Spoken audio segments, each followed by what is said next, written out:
Okay.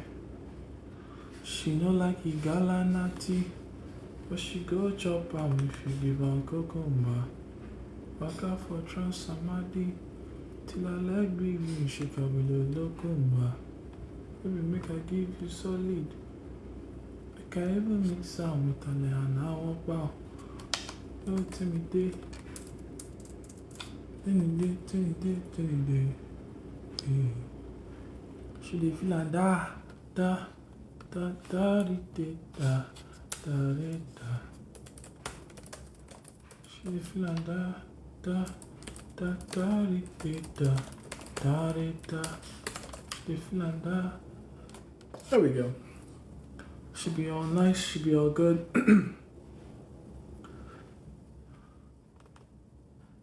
Okay. What's going on? How we doing? How we feeling? Can we see me? Can we hear me? Are we good? Oh, ooh. Hold on. Give me 1 second, guys. I'll be right back. Okay. Uno momentor, por favor. I gotta redo this. Give me a second. One moment.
There we are.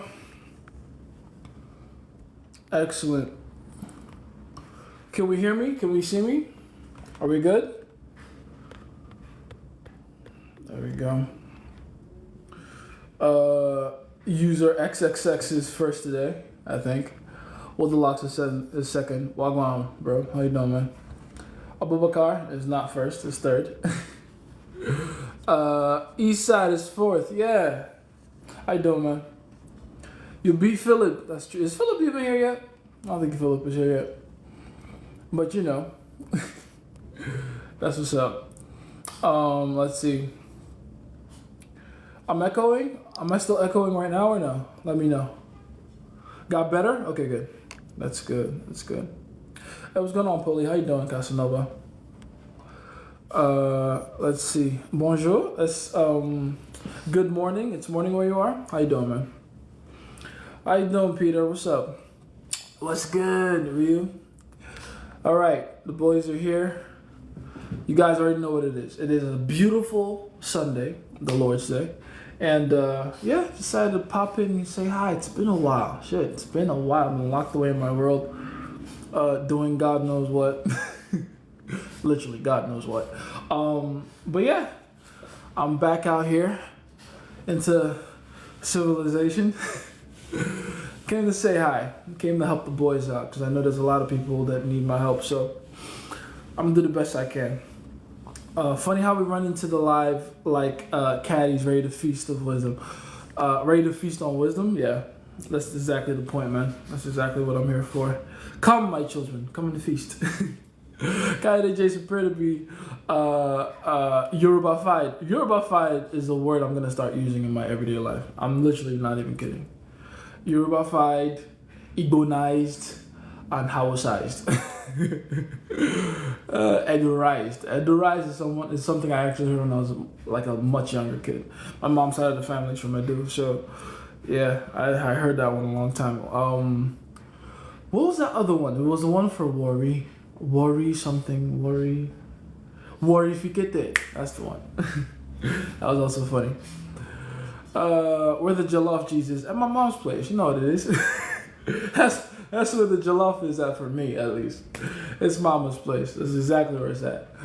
How to hold better frame or retain your respect in the back end. That comes down to your identity. There's no easier way to do that than just being the kind of person that actually is certain of who you are. It's an identity thing. If holding frame in the front end is just, it's conversation skills, it's technique, it's, just learning how to frame correctly and controlling the narrative of the conversation. When it comes to the back end, it's all you. It's literally you. If you are not a person that can hold frame, you will be tested and you will be found wanting, So it comes down to you. Not to say that you have to get every relationship down right every single time. Like, you will fail. It will happen. It's okay. We all have to go through our process of learning and understanding where we go wrong, what we do wrong, how we see things wrong in certain areas, and then, be better, go from there. You got to learn some lessons the hard way, no matter how hard you try. But yeah, in the back end, it's all about, it's your identity, Eyes kind of red. Oh, I have been looking at too many screens. Hold on. I keep forgetting to use give me a second. I think they're over here. I leave them in this box. Yes, I did. I keep forgetting to use my blue blockers to look at screens. My girl got me this. And it's kind of smudged. I'm supposed to be using this to look at screens, but I'm a stubborn man. Well, not stubborn, just forgetful, to be honest. I'm a forgetful man, and I keep forgetting to actually use the things, but, hopefully then the redness in my eyes will go away,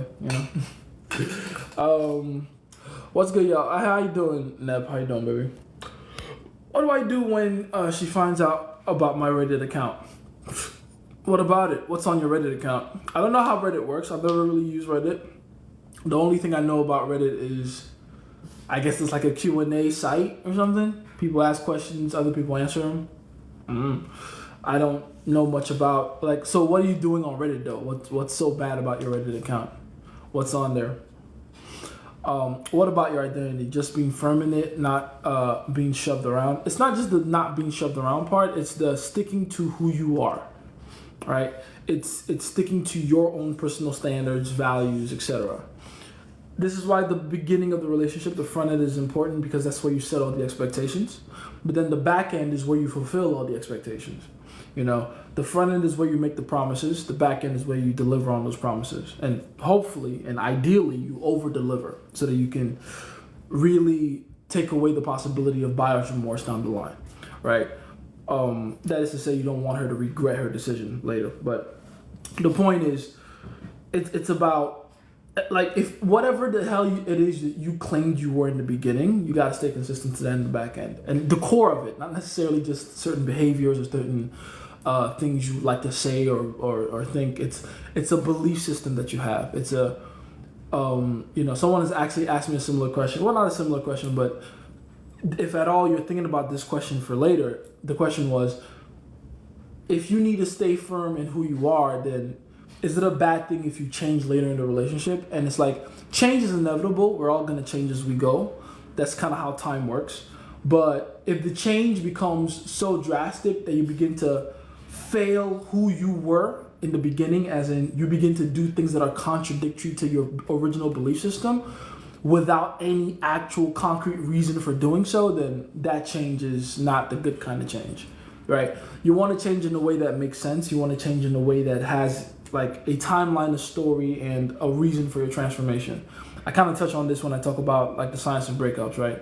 You can't go from good guy to bad guy or from bad guy to good guy without some reason, some character development, right?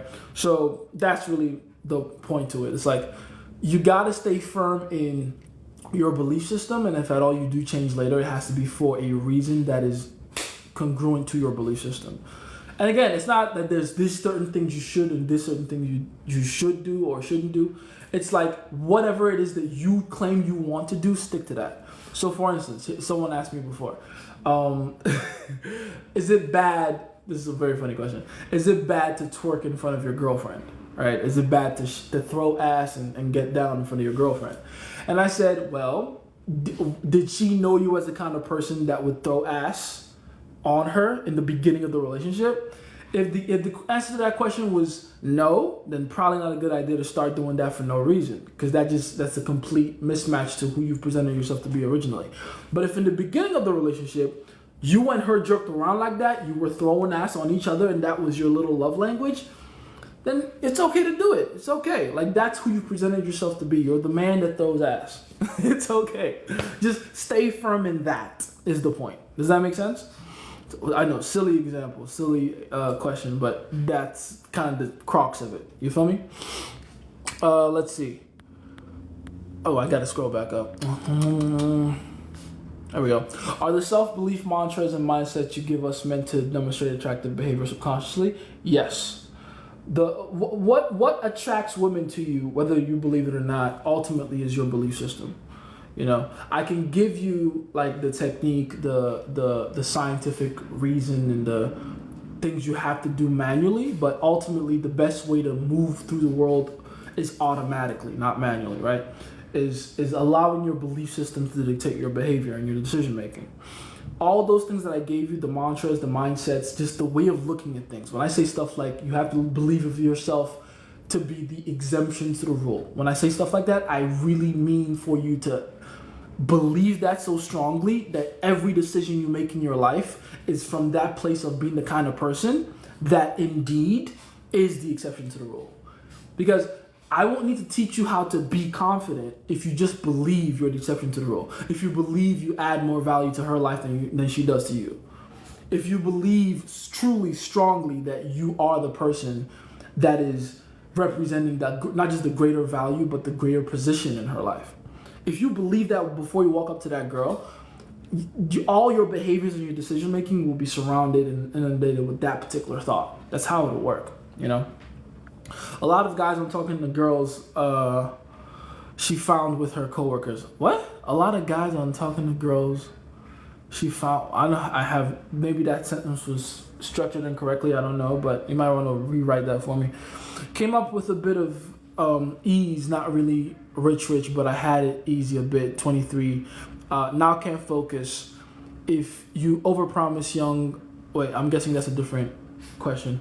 But you came up with ease. You're not really rich, but you're 23 and now you can't focus. Well, that's because you didn't earn it. You're literally telling yourself right there what the problem is. And it's not your fault, you know. I don't know what your circumstances, I don't know what your situation is that made it so that you could essentially bypass one of the major rites of passage as a man, because that's what I believe getting rich is as a man, is learning how to beat yourself enough and to beat your biological impulses enough to where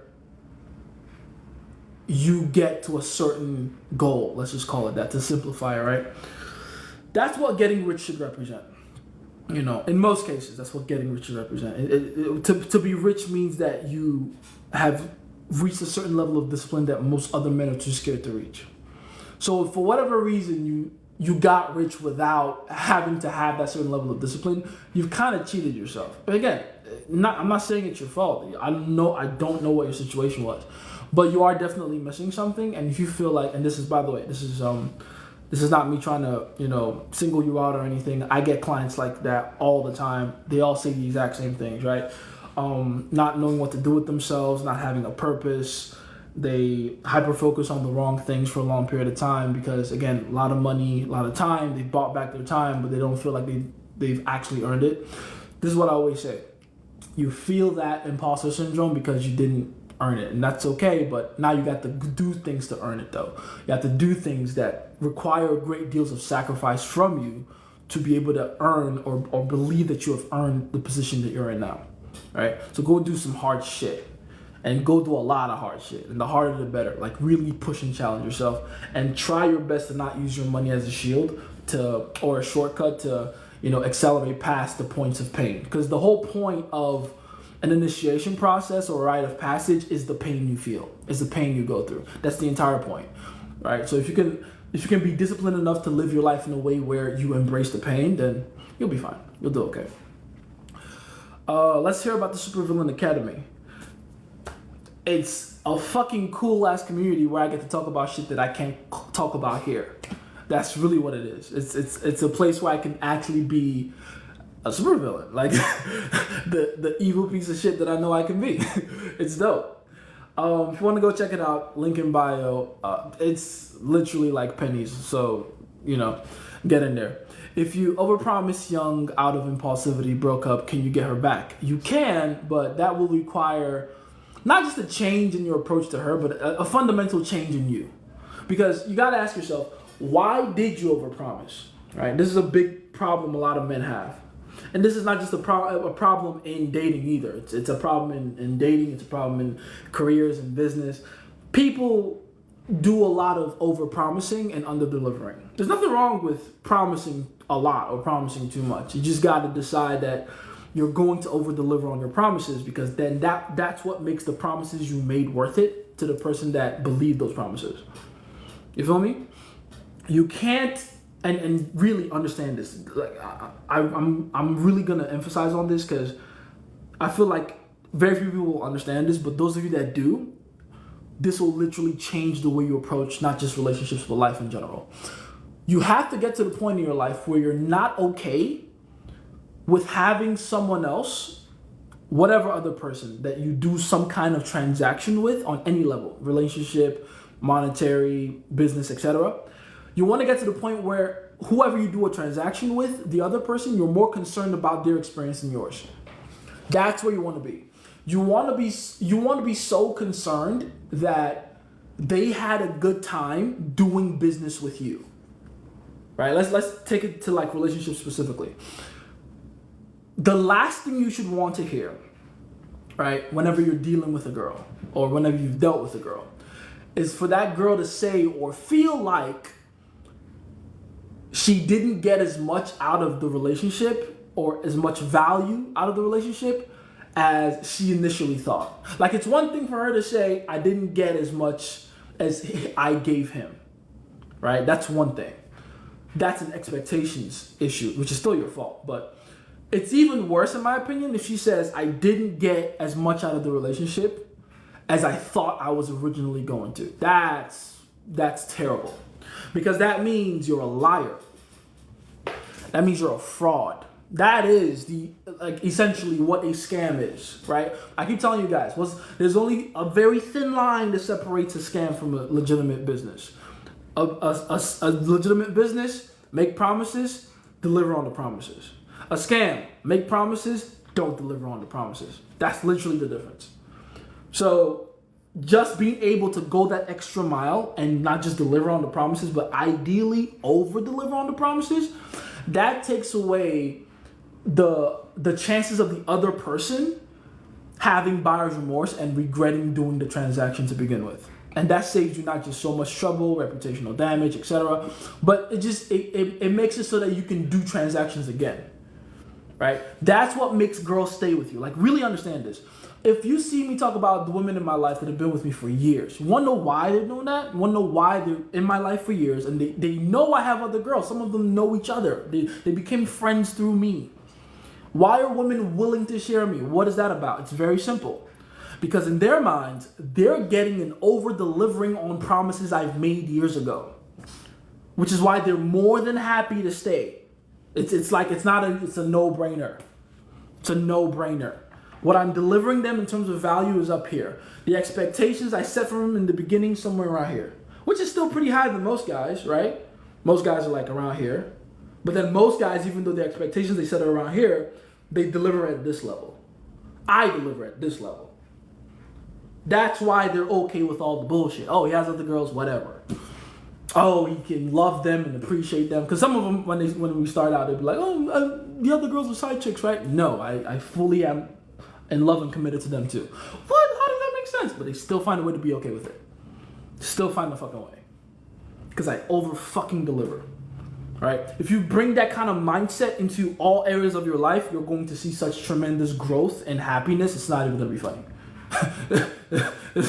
It's not going to be fucking funny.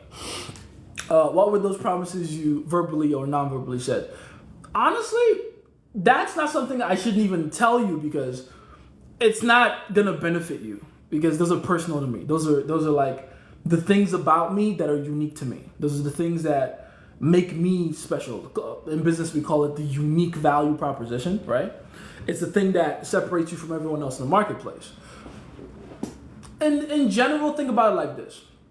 You want to make it like this. You want to think about the way you present yourself as to a woman in the beginning as the promises you make. I'm not actually out here verbally making promises like, here's what I'm going to do. Not necessarily in that way.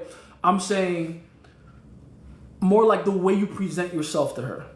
The actions you're taking, the tests you're passing in front of her, the kind of situations you're in with her, and the way you handle yourself, they're all, in her mind, clues into how you are and how you'll be into the future, right? Because as far as women are concerned, the future is now and now is the future. It's all one moment. So if you're behaving like this now, the assumption for them is that's how you'll be in the future. So everything you're doing around them is essentially a promise you're making without even realizing. You see what I'm saying? It's very important. What are the examples of what I'm doing? In terms of like the fulfillment of the promises, I'm just being me. But I'm being me in the way that I told them I would be me from the jump. Okay, let me give you a few pillars to focus on, all right? Since I guess you guys probably need like concrete examples or whatever. You have to have pillars or principles about you that are completely unshakable. Things about you that are truly a part of who you are and you have committed yourself to, right? I'll give you one. One of them is my belief in God. That is unshakable. Like my relationship with Jesus Christ, my Lord and Savior, that is fucking unshakable. That's not going anywhere. Test this, rumble that, rain or shine, storm, cloud, it doesn't fucking matter. Me and Jesus like this. That's one. That's very important. Why is that valuable though? Why is that important? And I'm sure someone is probably asking that too. Like, how does that benefit a woman if I'm tight with Jesus? It's very simple. Because my commitment to Jesus shows her my capacity for commitment, period. Does that make sense? Catch this? Catch this. My commitment to one thing, especially something that I believe is greater than myself, is my capacity for commitment, period. Okay? Here's another commitment I have. Discipline. I'm big on discipline. If you're an OG listener of mine, you already know this. This is something I talk about a lot. This is something I preach about a lot. I'm always talking about stuff like risk-taking ability, pain tolerance, and your ability to say yes to pain and no to pleasure for a long period of time. That is never changing about me. That is never going to change about me. Why is that important value that I can demonstrate to women or give women? Well, if I'm disciplined, if I have the ability to say no to pleasure and yes to pain over a long period of time, that means she can trust me to not sell her over to save my own skin. That means she can trust me to not look to the side at any other random temptation that can put her and her well-being in danger so she feels safe around me. You see the point? I have structure, I have boundary, and they're self-imposed. That's very important. I'm not looking to some organization or some group to give me my rules for life. I've set them for myself, and I obey them as if I am my own judge, jury, and executioner. That's important. That means I can obey my own instructions. If you can obey your own instructions, that means other people can obey your own instructions too, because you trust yourself enough to give yourself those orders, right? Very important. Everything you're doing in front of a woman when you first start out with her is a promise you're making to her without realizing. Just keep that in mind. All right? Let's see. Is that belief system what makes you attractive in the back end because of the congruence, causing more compliance or obsession? Yes. The congruence is what makes you more attractive in the back end, for sure. You know, the congruence to who you are at your core. Now, not to say that, you know, you can't be human. Like, remember that. If you're going to be with a girl for a long period of time, she's going to see the more human sides to you. The less Superman sides to you, the more Clark Kent sides to you. So you can't be Mr. fucking macho all the time, or Mr. this or Mr. that. She's going to see the sides of you that are, you know, that the world doesn't see. Your shadow, as it's called, right? So you can't think about it like I have to be a certain way. It's more like I have to be. And I know that sounds like semantics, but I promise you there's a massive difference. Stop trying to be a certain way. Just be. Hope that makes sense. After her ignoring me and replying when she wants to, I ignored too until she called, where I talked casually and seemed unbothered, but I kind of messed up as I told her about her ignoring me though, in an unenthusiastic way, or unenthusiastic way. Her mom called, so I hung up, and she didn't call back. So my question is now the right time to tell her change or leave type of thing? No, it's not. You're taking things way too seriously. She ignored you because, like, you're treating it as if she ignored you to be malicious towards you. And this is what a lot of men make the mistake of. It's like, if your girl, for whatever reason, this is a girl you're in a relationship with, is ignoring you, she's not ignoring you just because she wants to be mean to you. She's ignoring you for a fucking reason. Do you understand what I'm saying? There we go. She's ignoring you. I forgot to turn that on, my bad. She's ignoring you for a fucking reason. You feel me? It didn't happen overnight, and it didn't happen just because she just decided to be a bitch that one morning. You did something to make her go, don't want to hear from him right now. So punishing her for that isn't going to help you or her. It's just not. So to over-delivering your promises, basically always be congruent in who you are in layman's terms. That is way too layman's. It's a little more than that. It's not just, that's part of it, but that's not just it. It's like, you have to be 10,000 times more than what you presented yourself to be in the beginning. Which means you have to keep making improvements to yourself. There have to be improvements. Does that make sense? There have to be. You can't stay the same guy. Like, this is why, again, English is so limiting in how we can describe these things. You can't stay the same guy. You can't stay the exact same guy. And when I'm saying can't stay the same guy, I'm talking in terms of your thinking, your behavior. Like, everything has to evolve as you go on. That's what time is for. That's the function of time. You can't remain the same guy.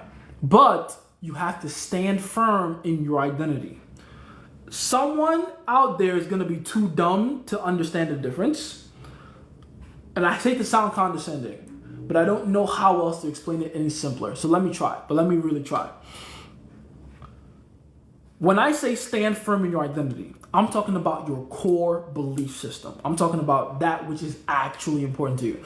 I'm not talking about anything surface level, like the way you tie your fucking shoes or what particular foods you eat. That's whatever. Those can change as you go, as many times as you go. How you doing, Muse? How you doing, man? That can change as you go. It doesn't matter. I'm talking about the things that make you who you are, your core belief system. Those cannot change. because they are you, essentially. They are a representation of what you are. Okay? Now, all the outer layer level stuff, the surface level stuff, that's subject to change. It doesn't matter. Those, in fact, as your time goes, you should be looking to make improvements on those. Okay? So think about it on a deeper level. On a deepest level of who you are, that doesn't shake. If you're phenomenal on the date and it sets expectations, how do you over deliver in the back end? If you're phenomenal on the date, then be more phenomenal on the back end. Like that's the entire point, is to over deliver. So, okay, let me try to give you like a very good example to explain this thing. Because when I say over deliver, you're probably thinking surface level shit. You're probably thinking, well, if I take her out on the first date and I spent $200 on it, then I have to over deliver and start taking her out on $400 dates in the back end. That is not what the fuck I'm talking about. This is not a surface level thing. Like, this concept is very nuanced. We're not talking about just the way you physically present yourself to her. We're talking about the entire vibe of who you are. Your presence has to be one way and give her a certain level of expectation, and then she has to be pleasantly surprised the more she finds out about you. That's how it has to be. Does that make sense? If you show up to her as a charismatic, confident type of guy, you're confident, you're cocky, you're funny here and there, whatever. By the time she gets to know you in the back end, there should be more layers to you than just that. In the beginning, sure, just parts of your personality that are super cool. In the back end, you should be such an all-encompassing, multi-dimensional creature that there is no way she will ever, she'll come to that realization on her own, by the way, that there's no way she will ever run into someone that is like you ever again. Does that make sense? I hope that's making sense. Are you saying to be more intensely be who you are already, intensely be who you already were? Intensely, if you want to use that word, sure. It's not just an intensity thing. It's a multi-dimensional thing. It's a... Okay, let me extrapolate into a small example. You know that feeling of you talk to someone, maybe they seem rather ordinary in the beginning, rather simple, right? Maybe someone you meet somewhere, a work, restaurant, whatever, blah, blah, blah. And then they say goodbye to you and you say bye-bye, and they start walking away, and you realize the car they're about to walk into is like, let's just say it's your dream car, right? It's a very expensive kind of car. All of a sudden, you just realize that this very simple, regular person is rich, right?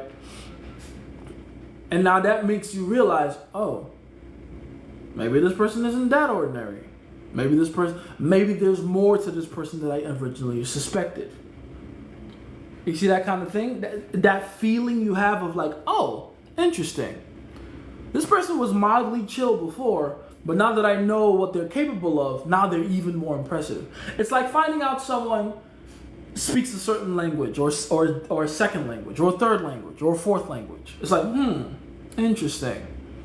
There's more layers to this person than I expected. That's what it should feel like. That's what being in a relationship with you for a long period of time, anyway, should feel like. And you should be having those new surprises about yourself as you go. Now, how do you do that? You become more interesting, right?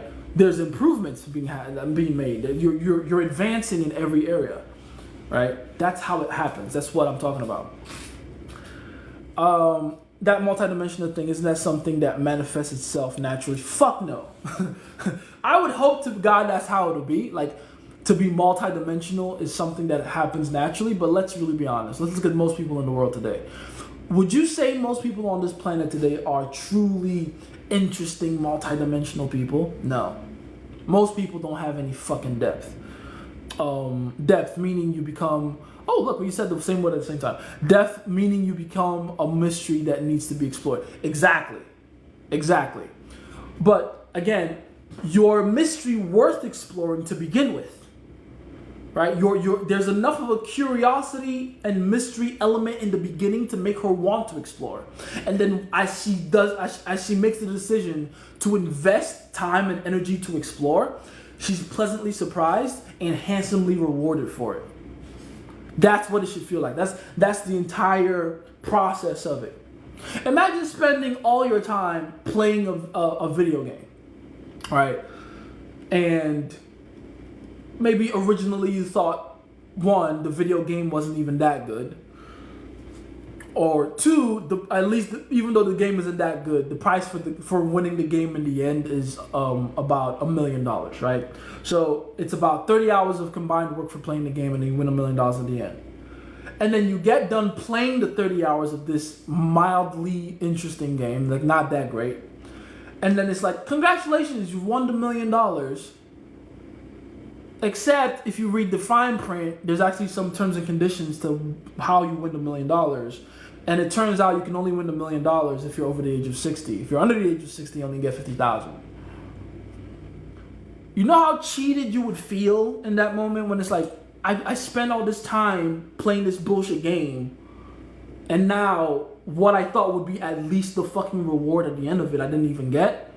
That's how most men make women feel. Because there's nothing else. There's nothing else. It's ugh.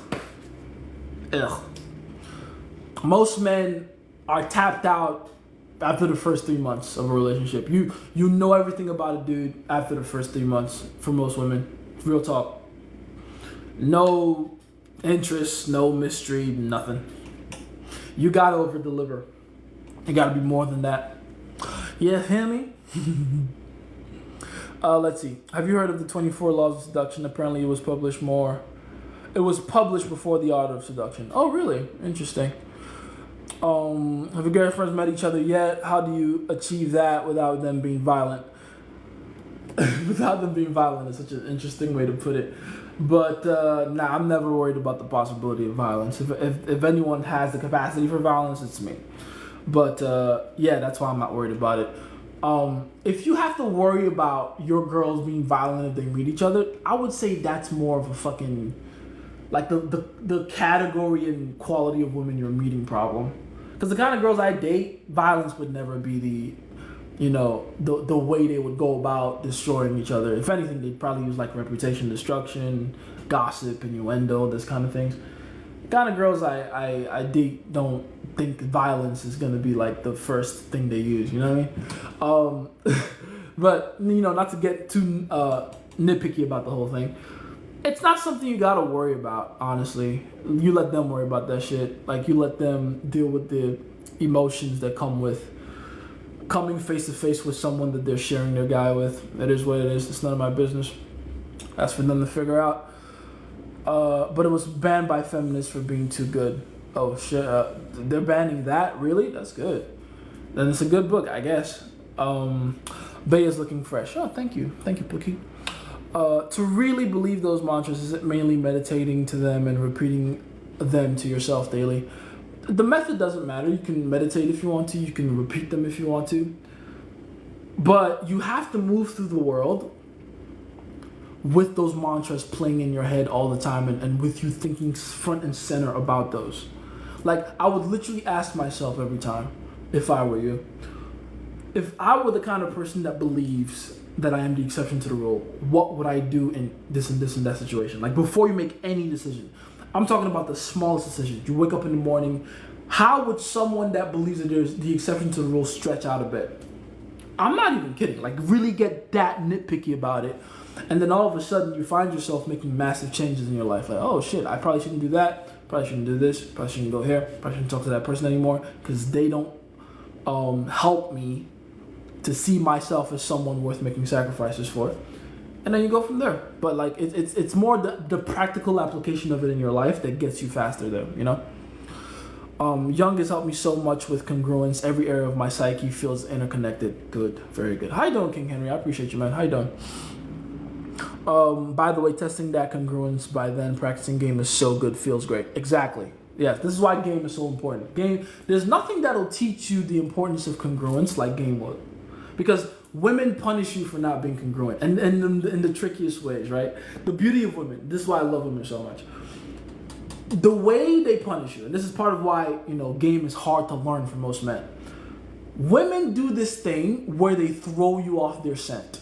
They reward you for bitch behavior initially. Like initially, this is why there's a lot of simps, right? Because the simps think they're making progress. You wanna know why they think they're making progress?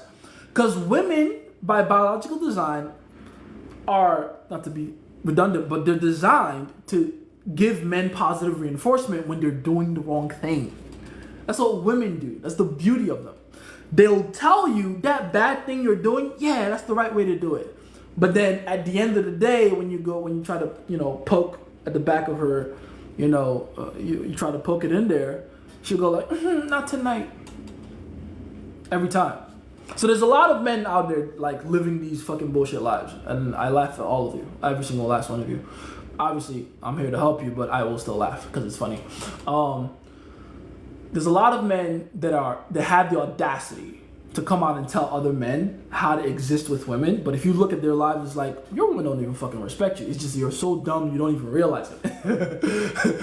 They don't realize their women are rewarding them for bad behavior. And so they think they're doing the right thing, but they're not. They're not. Because when you test very quickly for compliance, right? You test very quickly for her level of submission towards the man, it becomes very clear. She doesn't respect him. She doesn't respect him. But who cares what I say?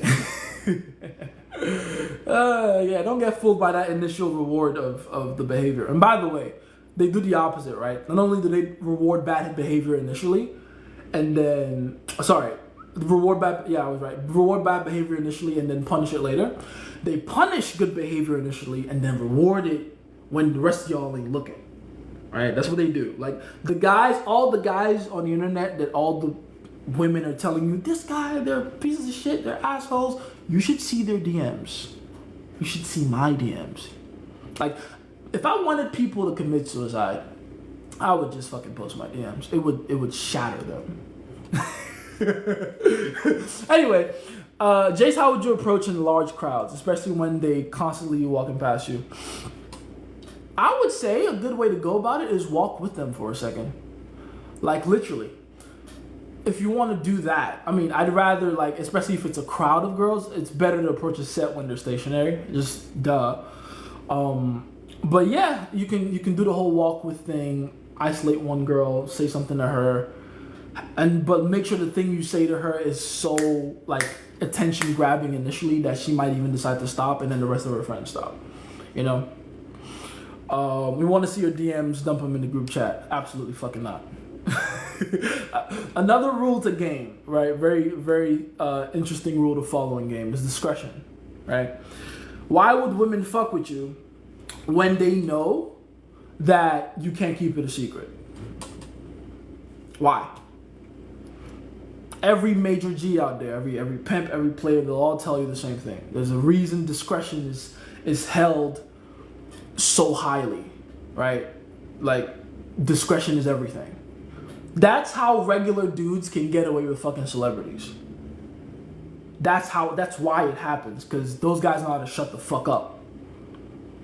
All right, so to be like, let me just do it, and what's the benefit to me? Like, put yourself in my position. I'm gonna show off to these guys and show them my DMs. Why? Well, you're gonna tell me, oh, you're cool. Then I lose relationships? Fuck out of here. Get the fuck out of here. I feel like in getting anything in this life, there should be some sort of struggle, something minor. Absolutely. Honestly, the better the struggle, the more you feel like you earn it. Like an inconvenience or a major, like something difficult, or it feels off. Yes, it does. And that's not because people are insecure or have low self-esteem or believe that or can't believe that things can come to them easily. But it's a part of our very design, right? We understand as humans on some level that in order to do or be or create something amazing, we have to match the level of amazing it is. And to do that is to have a certain tolerance for pain. You feel me? Let's see. What are your thoughts on the book, The Power of Now? Eckhart Tolle is the G, man. Eckhart Tolle is one of the OGs. First of all, let's start with that. The Power of Now is one of the best books in self-help history. With that said, though, I do put it slightly in the same category as a book like The Secret. You know, it's not to say that the book is completely useless. Absolutely, The Power of Now is. First of all, I feel like most men wouldn't get the message in that book because men don't live in the now, not as much as women anyway. Women are the true moment-to-moment creatures. Us men, we exist in every other time frame but now, right? We like to anticipate or imagine or reflect. So women are going to enjoy that book a lot more than the average man, because the average man is a little too masculine, which is ironic to say, but especially in here in the West, but a little too masculine to really digest that book correctly. But I do think it leans a little too much into that side of things. You know what I mean? Good ways to show your ability for discretion with women. You shut the fuck up. you shut the fuck up. Well, okay, if you're talking about like technique-wise, there's like a few ways to go about it. You can stop yourself in the middle of telling a story about a girl in your past. That's a good way to do it, right? So you're talking to a girl. You go, this reminds me of a girl I was talking. Actually, I just realized I can't tell you that right now. I'm sorry. I have to keep that one to myself. Boom. Now she knows you know how to shut the fuck up. Right. Like right there. Now she knows if you can respect the woman in your past, you can respect the woman in your present. This is pretty much it. Oh, Brothers 12. What's going on, baby? How you doing?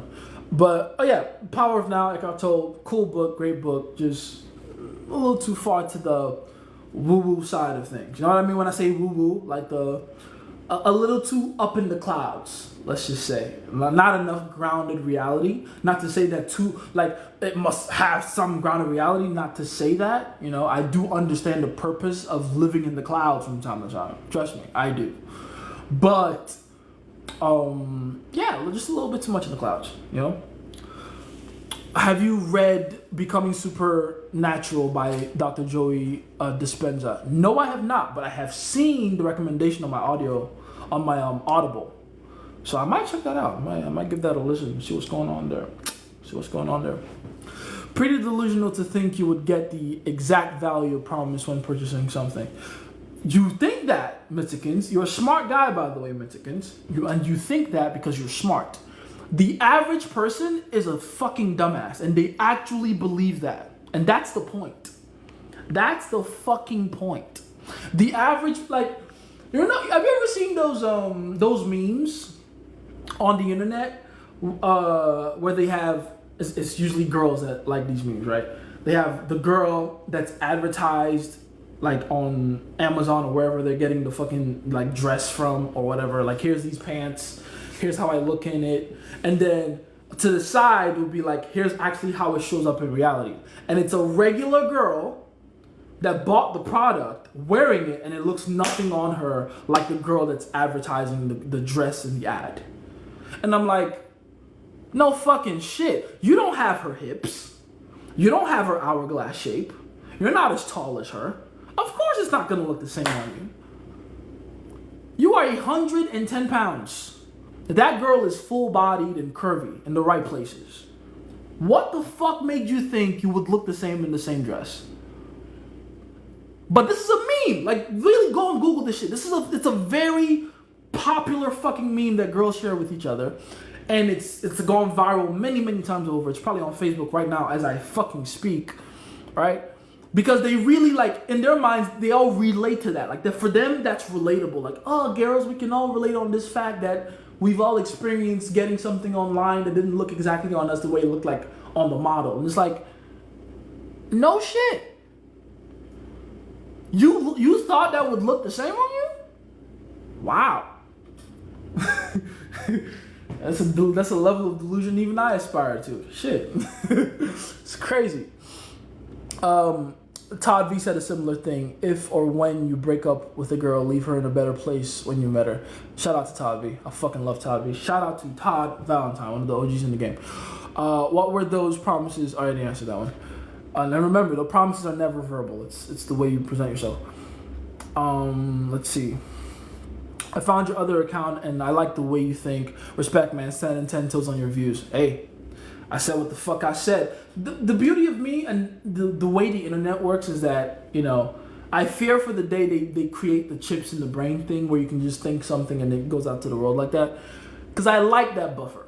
I like the fact that if I have to get the thoughts out of my head, I have to do something to create the thoughts and present them out there, you know? Because that means if I do put it out there, I knew what the fuck I was doing. I don't drink. I don't smoke. I mean, I'll take a few sips of alcohol and here and there, but I've never gotten drunk in my life. Never. Right? Never gotten drunk, never gotten high. I'm very sound of mind, is what I'm trying to say.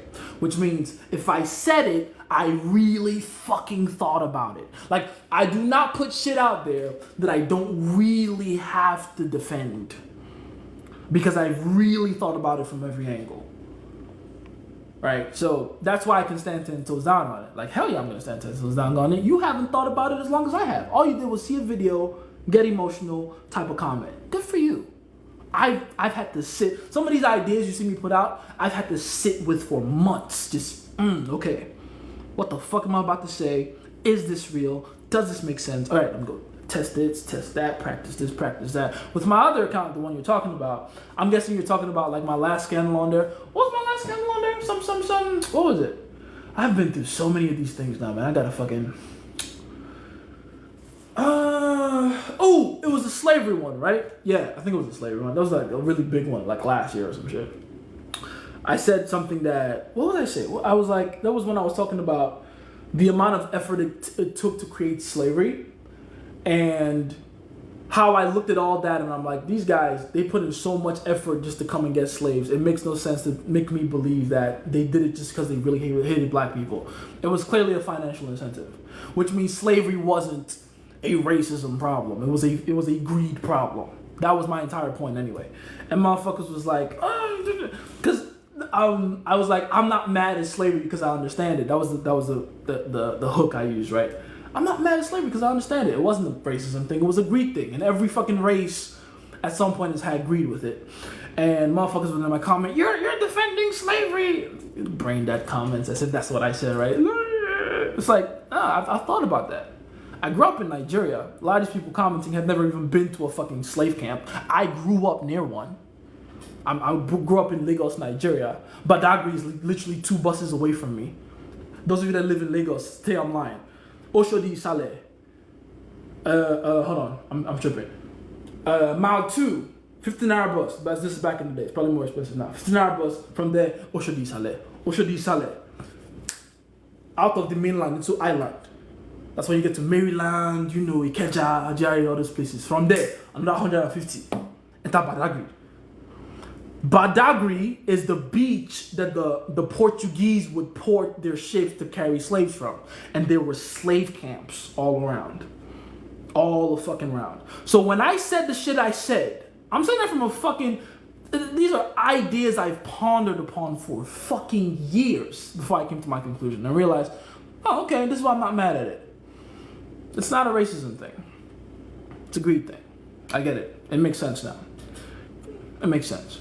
I don't have to be mad at white people because they just really hate black people. No, they found a way to make money, and they found what in their minds they thought was a perfect excuse. I ain't mad at that. I'm not saying I condone the evil, but I understand the evil because I've seen evil like that before many times in history. It is what it is. You feel me? I let my brain do that for me. So I can stand 10 toes down on it. You feel me? Let's see. How long have I been live? I don't know. How long have I been live? I don't know. It's been a while. Am I up to an hour yet, guys, or no? JSOL 2024 reascending. If you know, you know. For real. For real. Jace, you have to post this on YouTube. I will. What would be your answer for some... Actually, I owe y'all a bunch of lives, too. I'm like 6 videos behind, right? I'll probably post them all tomorrow, type shit. Tomorrow's Monday. What would be your answer for someone who's looking for actual evidence in his religion? I would say... That's actually a good question. Because here's how it works. Here's how it usually works. If you're going out of your way to look for evidence, you're not going to find it. That's kind of how it works. God doesn't appear before those who are looking for a sign. Like, you got to prove yourself. Nah. He already did that a bunch of times in the Old Testament, and it never worked out for him, and he learned his lesson. So now he only appears to those who are looking for a sign. Not who are looking for a sign, but those who have accepted him. Then he gives them the sign and the confidence to go on. That's why the gap between those who believe in God truly and those who don't is very far. There's like barely anyone in the middle that's like, I don't know, it might be. There's barely anyone in the middle like that. Not to say they don't exist, I'm just saying it's not a lot of people. Most people are extreme one way or the other because the signs come, the signs precede the belief. And that's with most things in life, by the way. It's not just your belief in God. If Steve Jobs, right, or Bill Gates needed evidence before they created Apple or Microsoft or Pixar, which I've heard recently is actually what got Steve Jobs to the $1 billion evaluation. If they needed evidence before creating those things, they would have never created those things.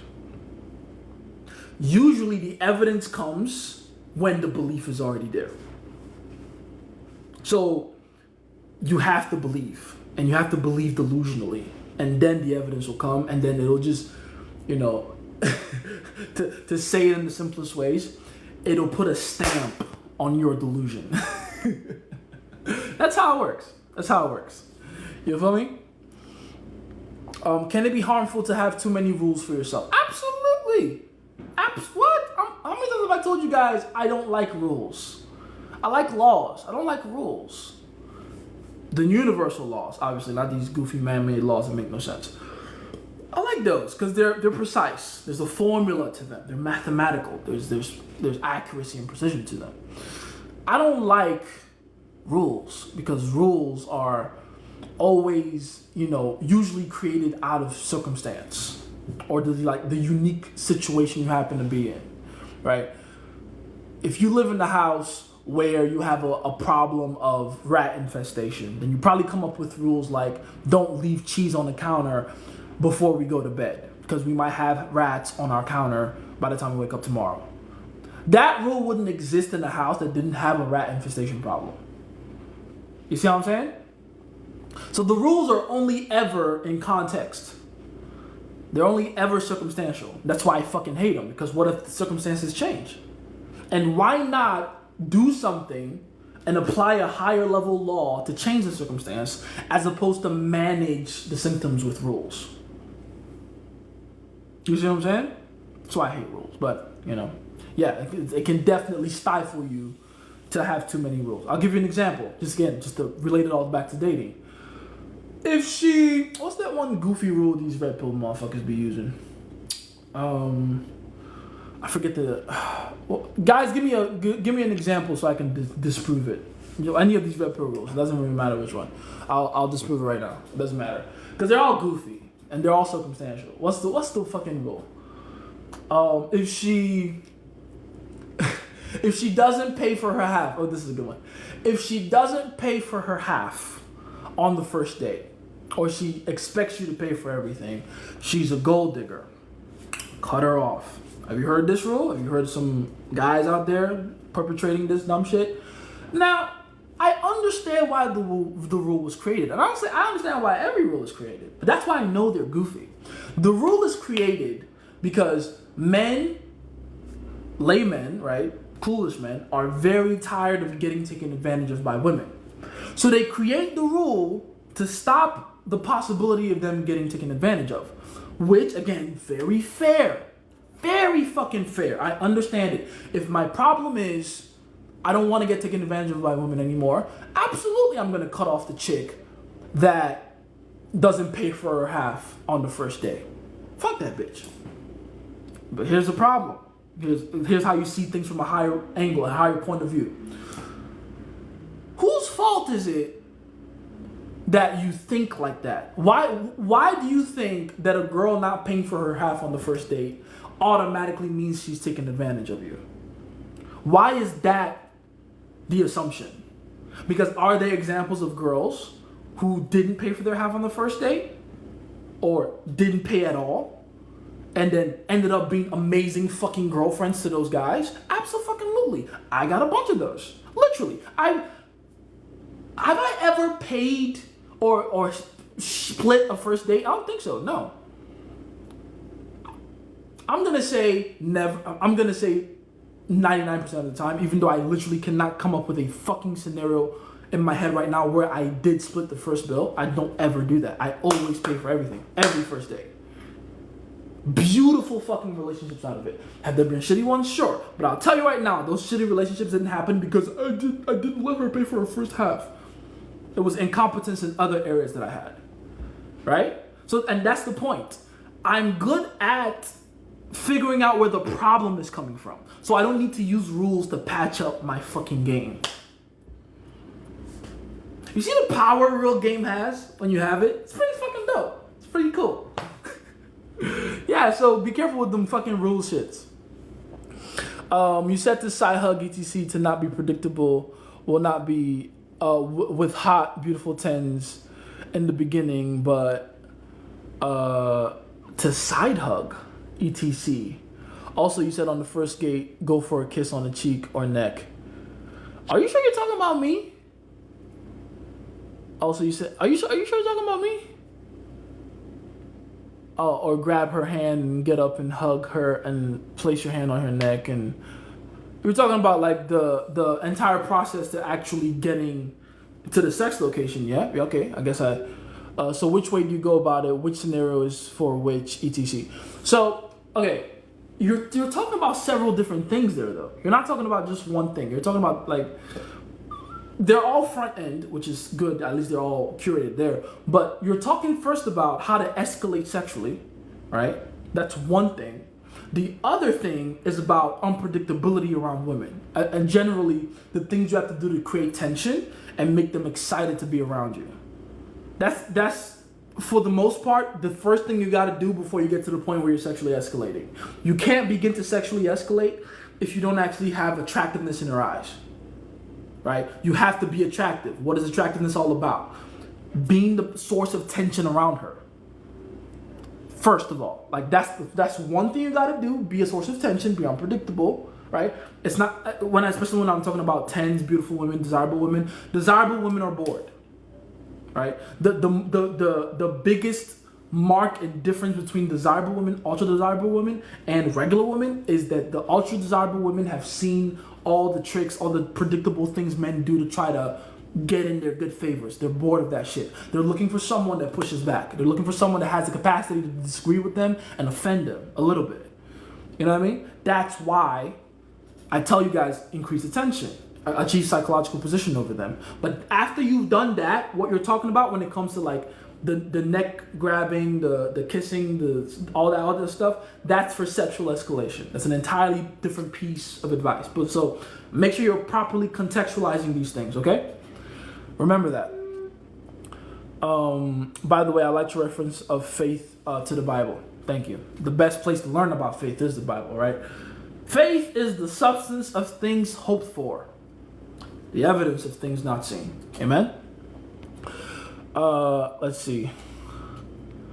Damn, look at you, Jason. Indeed. She was like, you just used up my night study time. I'm like, my pleasure. Is that bad, or should I have said something else? Oh no, you said my pleasure. Perfect. Exactly. That's exactly what you should be saying. Exactly. And that's actually a beautiful example of how to hold frame. Because she said, you just used up my night study time. You just used up my time for studying. The frame you was trying to set there is, you have stolen from me. Right? You have taken something from me that I was supposed to allocate to something or someone else. What you answered with when you said my pleasure is you said, oh no, you're welcome. Because I'm clearly a better use of your time than anything else. That's beautiful. Well done. That is exactly what you're supposed to say. Well done. You feel me? Let's see. What's going on, E Onyx? How late am I? I don't think you're that late. If you've been here the whole time, I don't think you're that late. How you doing, Jason? I'm doing good, Esat. How you doing, man? But she wouldn't come over, and the next day she acts all distant. Should I just leave the situation? What are we talking about?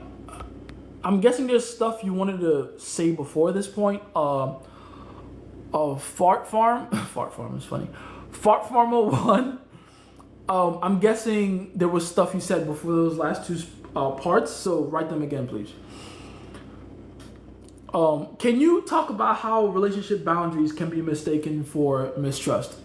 The only way they can be mistaken for mistrust is if they aren't actually boundaries. They're just they're expectations. I keep telling people there's a difference. People always mix all three of them up. Boundaries, standards, expectations. They're very fucking different things.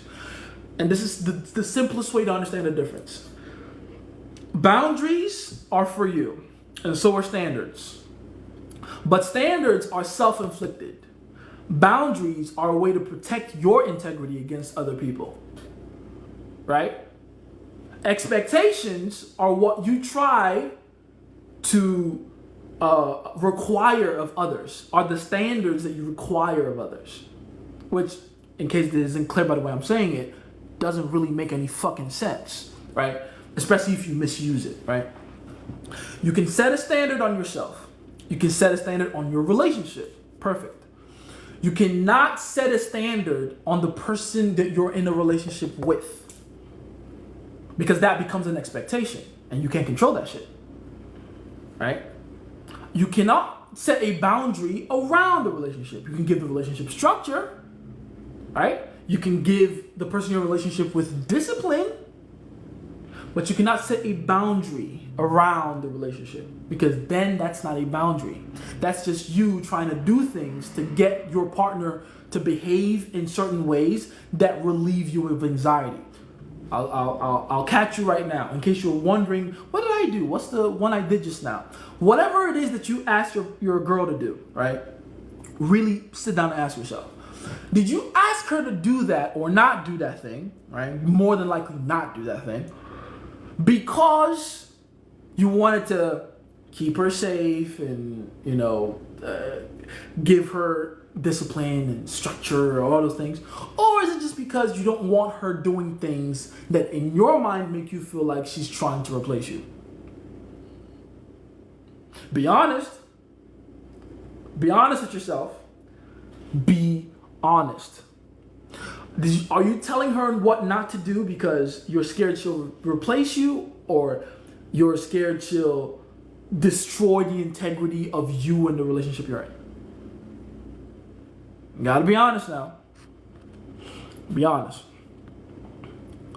But I think it's my fault because I've made several mistakes by being available.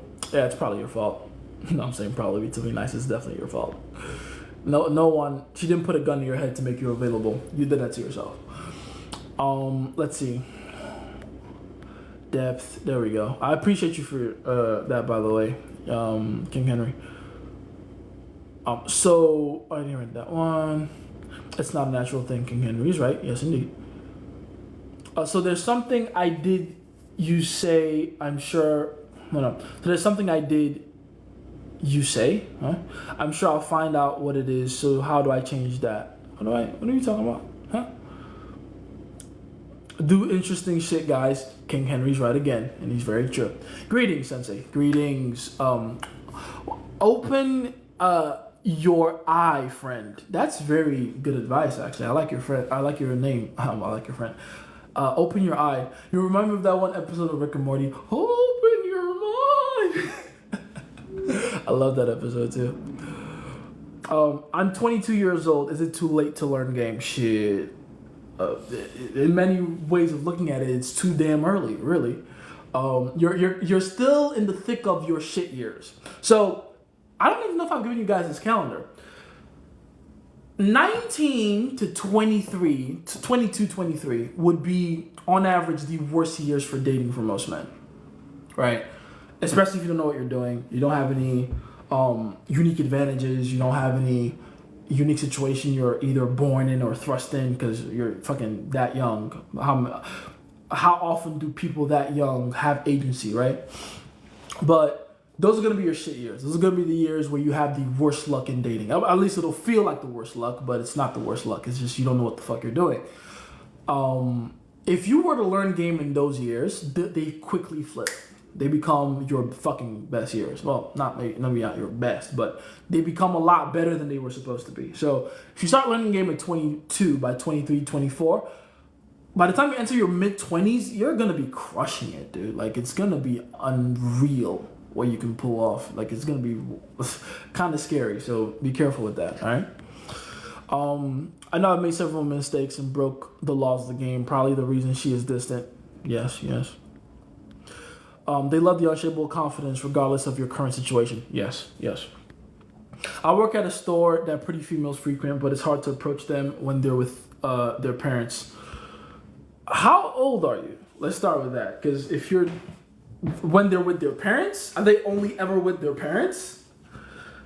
So that means you're like, what, 18, 17, maybe 16 type shit? And if that is the case, literally just be like, this is one thing you're going to be able to get away with if you are that young, that you can't get away with when you're older.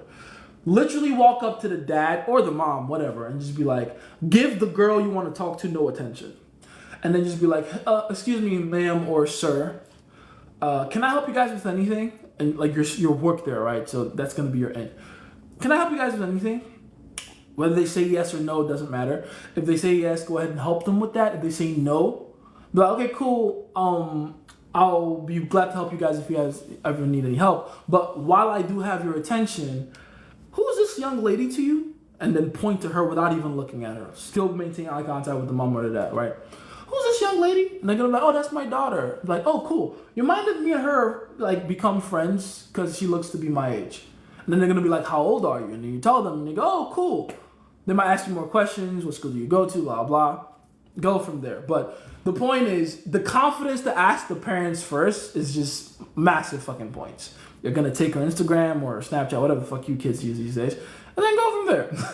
But it's the confidence to approach the parents first that's gonna be dope. You believe in numerology or astrology? Yes, I do. Absolutely. Those are things that are misunderstood, though. I think people don't understand what those are. If there wasn't so much misinformation clouding those things should be taught in school, and not just like as a university course, like as fundamentally basic as we teach math. You should start learning things about numerology and astrology by like the fucking 3rd grade. Real talk. Because everyone that you think is important uses it, and with great success. So again, it's a lot of misinformation around it. And the beauty of these systems is that everyone can win under them if you understand how they relate to you correctly, not just, this, I call it circus astrology, circus numerology. Whatever you kids uses these days, Unk status solidify. Damn it! I'm getting up there. Hold on, let me get the glasses. Back in my day, I done turned off my lights. Hold on, get the fuck back on. Back in my day, I'm drawing the TikToks, huh? Oh God. Let's see. I'm watching all your past lives on YouTube. You posting this on YouTube? Yes, I am. Oh, what's up, Cam? How you doing? It's bass. No, that ain't bass. This is bass. But not today, though.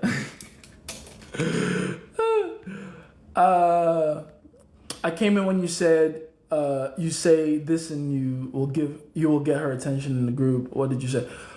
That's when I was talking about approaching girls in groups while they're moving. Honestly, I prefer to do it when they're stationary.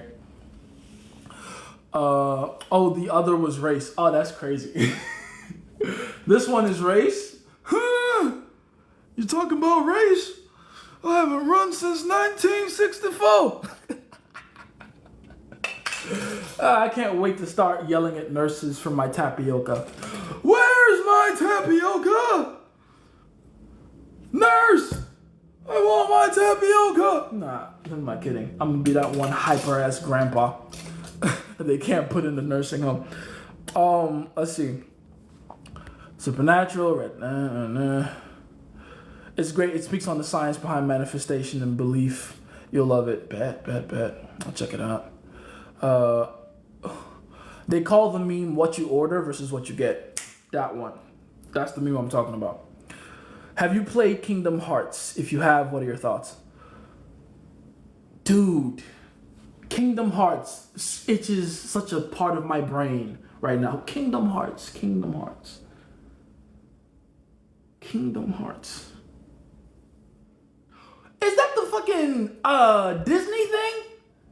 From back in the day with the one main character with the key as a sword? Is that what I'm thinking about right now? That is an old fucking, I mean, I'm sure they're making new iterations of it now, but why are we even talking about Kingdom Hearts right now?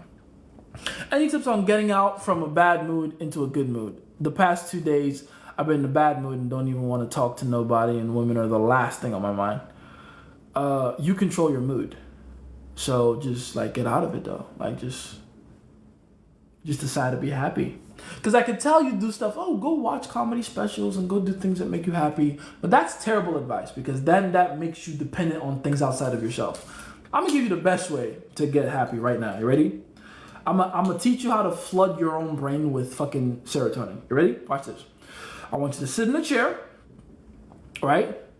I want you to have a correct posture, chest out, shoulders back, pop your head up, and then just smile. And it's gonna feel goofy at first, but just fucking smile. And then start laughing just a little bit. You should feel like the Joker when you're doing it.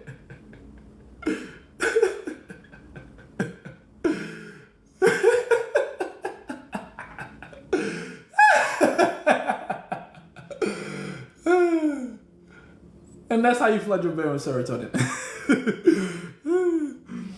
Oh yeah, it feels good. So yeah, that's how you get that's how you get yourself out of a bad mood. That's how you do it, just like that. Let's see. Even the name itself came from when the Slavic people were slaves. What name are we talking about? What are we talking about? Oh, Lagos. Yes, that's very true. Actually, Lagos is the actual word. We just call it Lagos because who's gonna beat us now? What you gonna do? But Lagos is a Portuguese word that actually means port. So yeah. Wait, you're saying Slavic though? I don't know about Slavic, but whatever.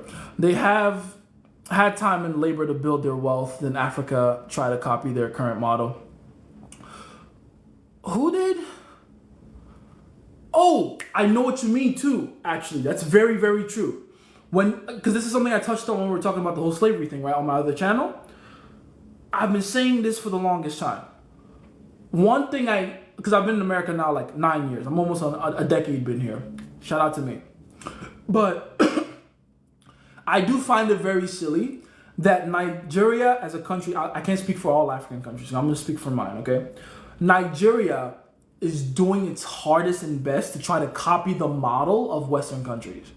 Like you see the way the two-party system thing, the 4-year terms for presidents and governors, that shit ain't gonna work for where we're at, bro.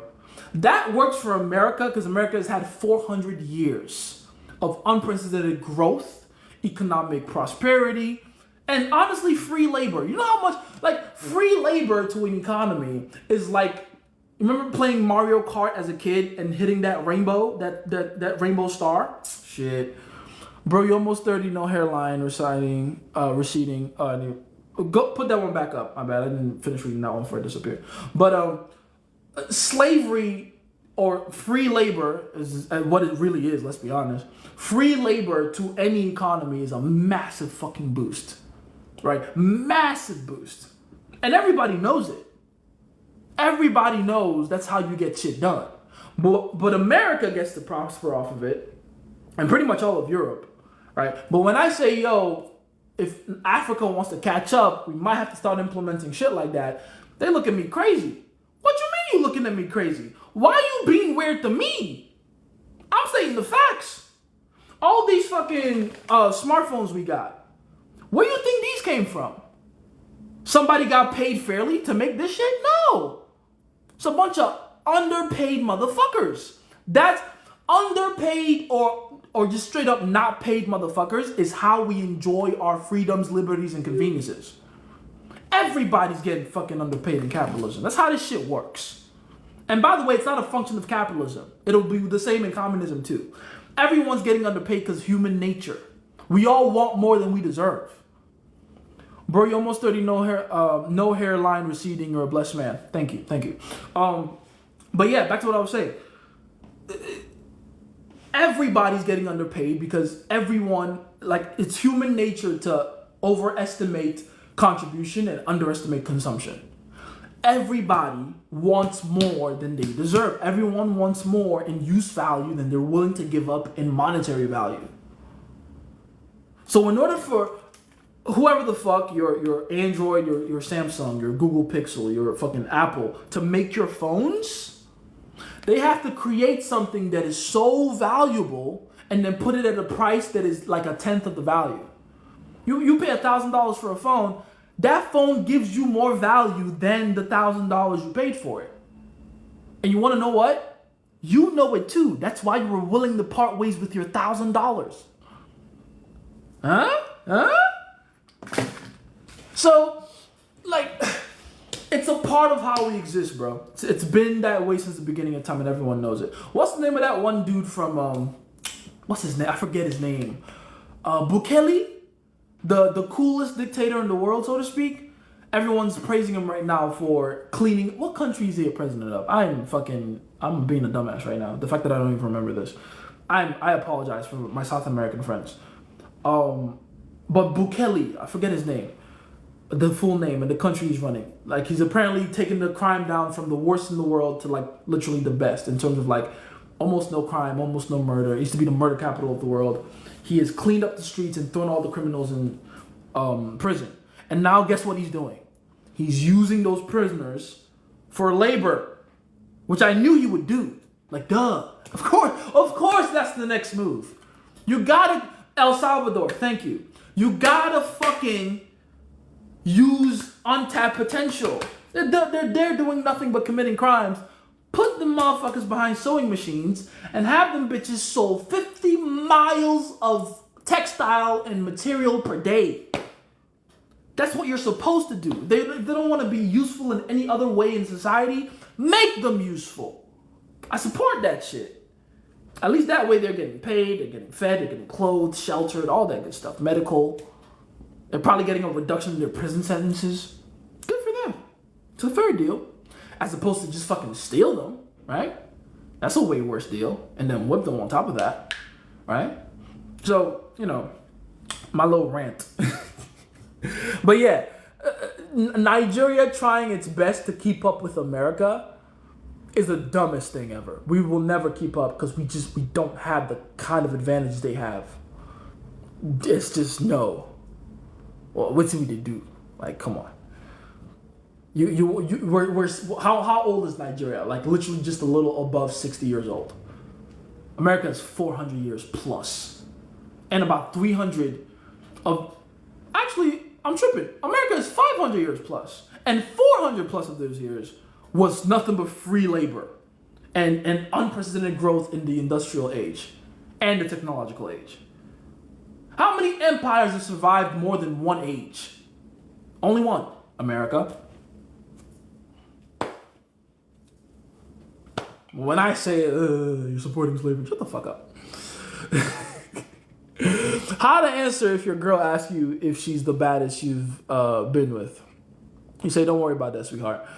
I didn't know my DMs. I mean, you can be honest about it. You know what I mean? Like, you don't have to tiptoe around that. If she's the baddest, tell her she's the baddest. If she's not, be like, listen, I like you for other things. Stop bullshitting. A nursing hospital? Nah, you're going to the Arkham Asylum. The room with the pillows on the wall with the straight jacket. I'm probably going to have a cult in there too, knowing me. I'm going to run my own cult. An Arkham Asylum. It'll be funny as shit. How to answer... I didn't know my DMs on TikTok were off, so I didn't get any info on the mod ritual. Is it too late? Oh, no, you're good, man. Ryu, get back in contact with Sammy, see what's going on there. Bro, I was tripping on how thoughts lead to thoughts and how we don't like need to think about talking. Such a sophisticated body we have. Literally.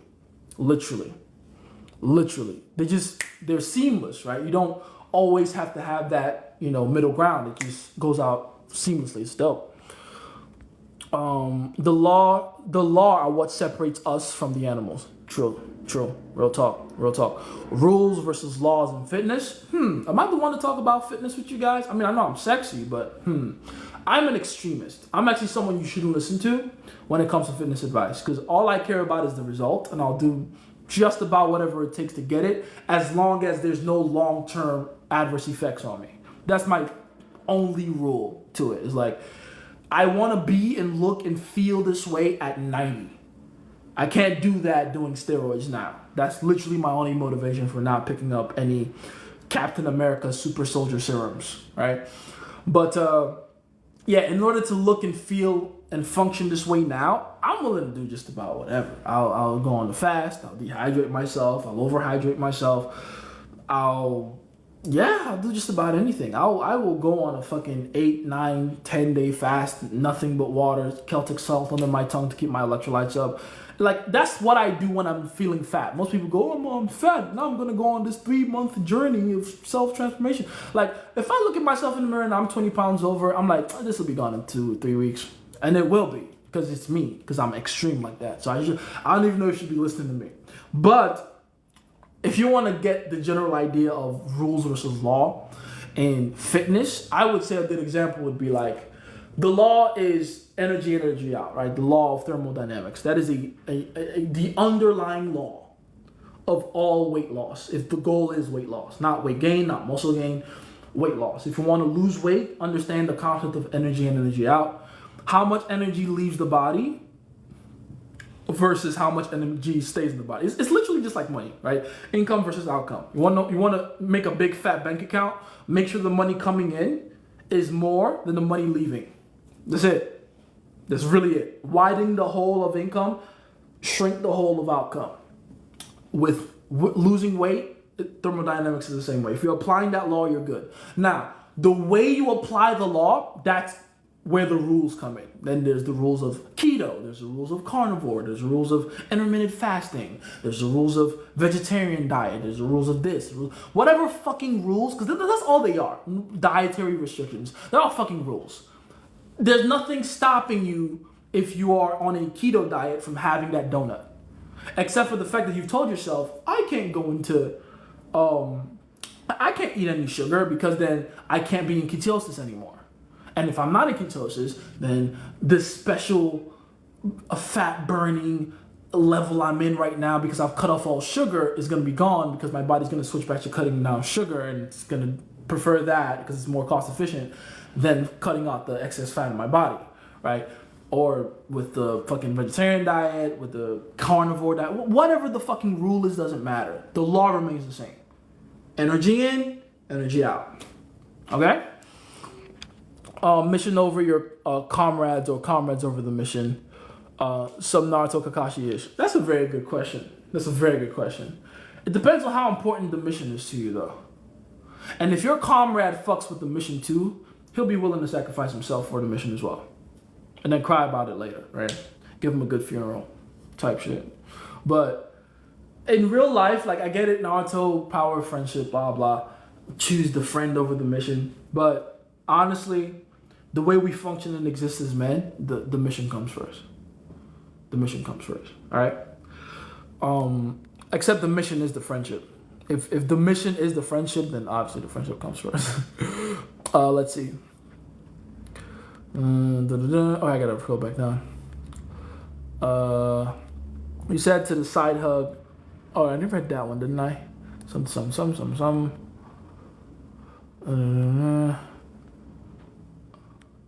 If you're dating a girl non-exclusively, should it be their idea to get into a relationship? Yeah, for the most part. I mean, it shouldn't, like, they're gonna have the idea to get into the relationship without any input from you or not. Like, once they find out that you're an amazing guy and you have all this value to offer and all these amazing things she suspects will happen when she's in a relationship with you, she's going to begin to like the idea of being in a relationship with you, and she's going to start showing you signs that she wants to be in a relationship with you. Because a girl wanting to be like, this is another thing people don't seem to understand about how women work, right? It's a very big misunderstanding. Women don't take long to find out if your boyfriend, like, you're the kind of guy they want to spend more than just a month with, right? Women find out very quickly. If by the second date she's already paying for the date, like, that's a girl that wants to be your girlfriend. Duh. But most men don't see it like that. Most men think that women take long and a certain period of time to really get to know motherfucker. Nah. It's all about hitting a certain threshold. If you hit a certain threshold for them with, you know, the energy you carry, your behavioral cues, and for those of you that are like on the higher ends of it, if you have a certain look, if you have a look that like fits within her niche, whatever that might be, then boom, you're the perfect package. That's exactly what they want. They're gonna start doing all the moves to move towards that. So to wait for them to bring it up first is just it's a waste of everybody's time. If you want that girl to be your girlfriend, just call her your girlfriend and see how she reacts. And then no matter how she reacts, call her crazy and gaslight her for trying to make it a big deal. That's what I did. Like, literally, I just go, you're my girlfriend now. And then she'd be like, wait, no, let's talk about it. And I'm like, don't be weird. What's wrong with you? It's not a big deal. You're just my girlfriend now. Don't be stupid. Anyway, pass the fucking salad. Alright, it's a fucking game, dude. No, it's not consequential. Boyfriend and girlfriend are social constructs. They are labels we came up with from our heads. They have no consequence on our actual biological function. So they're not concrete. Okay? Treat them like the non-concrete concepts they are. Alright? I would feel bad leaving comrades who's your ride or die. Again, if the mission itself is not as important as your friendship, pick your friend.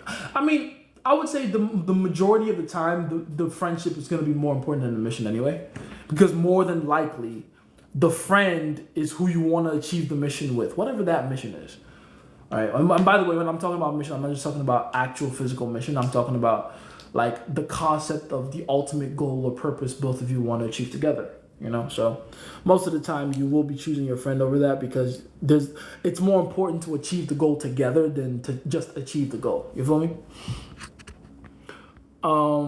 Hey man, what do I do to join the group chat? Get in contact with Ryu. Ryu's in charge of that. Ryu, hit up Will the Locks. Naheem, you said that in the tension series. Oh yeah, I did. Whatever that is, and I'm sure I did. Let's see. Yeah, one was first date in general.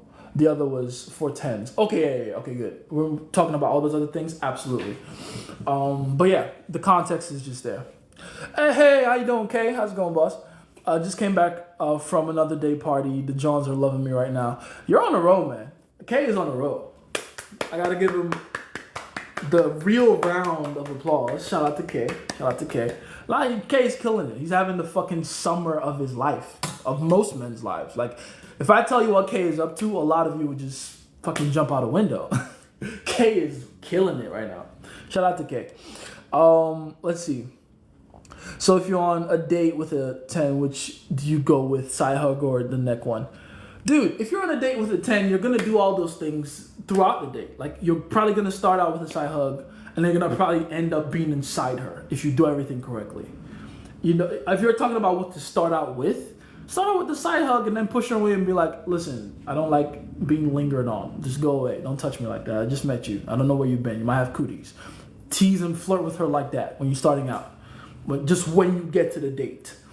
By the end of the night, she should be sitting on your lap, right? She should be touching your hair and stroking your beard if you have one, right? I know there's my beardless kings out there. That's fine. Let her stroke your jawline or whatever.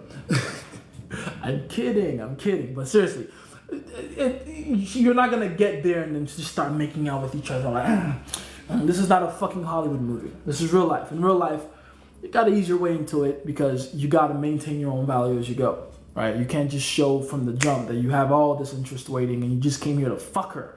I just came here for sex. No, you have to go through the interview process and vet her properly. So I named that course the interview, right? So you're going to start out being elusive, being playful, charming, touching her and releasing from time to time. But then as you go throughout the night, especially when you get to the point where you're actually properly sexually escalating, this is after you've already built comfort with her, then you can start doing a little more risque shit. And you know you're doing what you're supposed to do when you start telling her, yeah, you should probably come to my place or invite me over to yours, and then go from there. But again, keep that in mind. Let's see. Hey, what's going on, Profilo? How you doing, man? Do you think asking your girl to abstain is a good move? Oh, hell yeah. Hell yeah. Like, it shows your discipline, if anything. I keep telling you guys, I go on a fast at least once every year. I go on a 7-day complete fast. And when I say fast, I'm just talking about, like, I'm going to cut off food. Like, it's cut off everything. Cut off phone, music, TV. I'm literally locked by myself in a dark room. The sun is blocked out. I have no food. I have nothing but water. And I have Celtic salt. All right? Or table salt. You know, whatever I could. Like, when I first started this out, I was super broke. So it was whatever I could afford at the time. But, yeah. In that time, you think I'm talking to anyone on the phone? No, my phone is off. So I'm telling all my girls, you're not going to see me for a week. You're not going to hear from me for a week. All that kind of shit. Thanks for the gifts, by the way. So when I'm in that mode, what do you think my girls are thinking about me? This guy's fucking disciplined. That's what they're thinking. This guy is out of this world. I've never met a man in my life that will cut off the world to achieve a certain goal. That's fucking crazy. They find that sexy. But that's a secondary, benefit, if you want to call it that. The point is you're doing what you have to do and you're sacrificing short-term pleasure for it. You feel me? Nothing more attractive than a man that can say no to sex. Nothing more attractive. Made my superior mad at work because I asked him to change my schedule to chase my dreams. I might lose my job. I still want to chase my dreams even if I might lose my job. That's the mindset. That's the fucking mindset.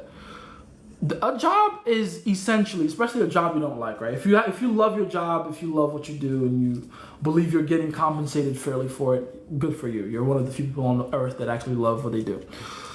But for the majority of people out there, a job really is a trap. They pay you just enough money, to give up on your dreams. And at some point, for some of us, not all of us, some of us, some people can play the game of, I can still have my job and have, what I want to really do on the side and then slowly transition. Some of us, we don't get that choice. You have to choose one or the other. And if you're crazy enough like me, you choose the other. You choose to put everything and all your chips down and chase what you believe in. Now, it worked out for me, thank God. But a lot of people find that transition hard. A lot of people struggle with that. A lot of people, because it's a lot of, I'm getting a little emotional just remembering that time, right? It's a lot of uncertainty around that. It's a lot of blind confidence you have to have, just delusion. You have to believe in yourself a lot harder than the average person believes in their fucking, salary, That blind confidence they have that come this time next week, they're going to get paid. You're going to have that level of confidence in what you do, but without any real evidence at first. It's very difficult to keep going when you have no evidence that you're going in the right direction, right? But I can take it from someone that actually pulled it off. If you do it well enough and you're focused on helping others, right? You're actually focused more on helping others than anything else. You'll pull it off. You will. It's not gonna be easy, right? But you will. So yeah, if it comes to it, fuck that job. Put all the chips down on you. I'm young and rather deal with the fact that I gave it my all, but it didn't work. Perfect, because that's the same mindset I had. Literally, it was I'd rather just try and miserably fail, right, and go homeless, than not try at all. So, yeah. Thankfully, I didn't even come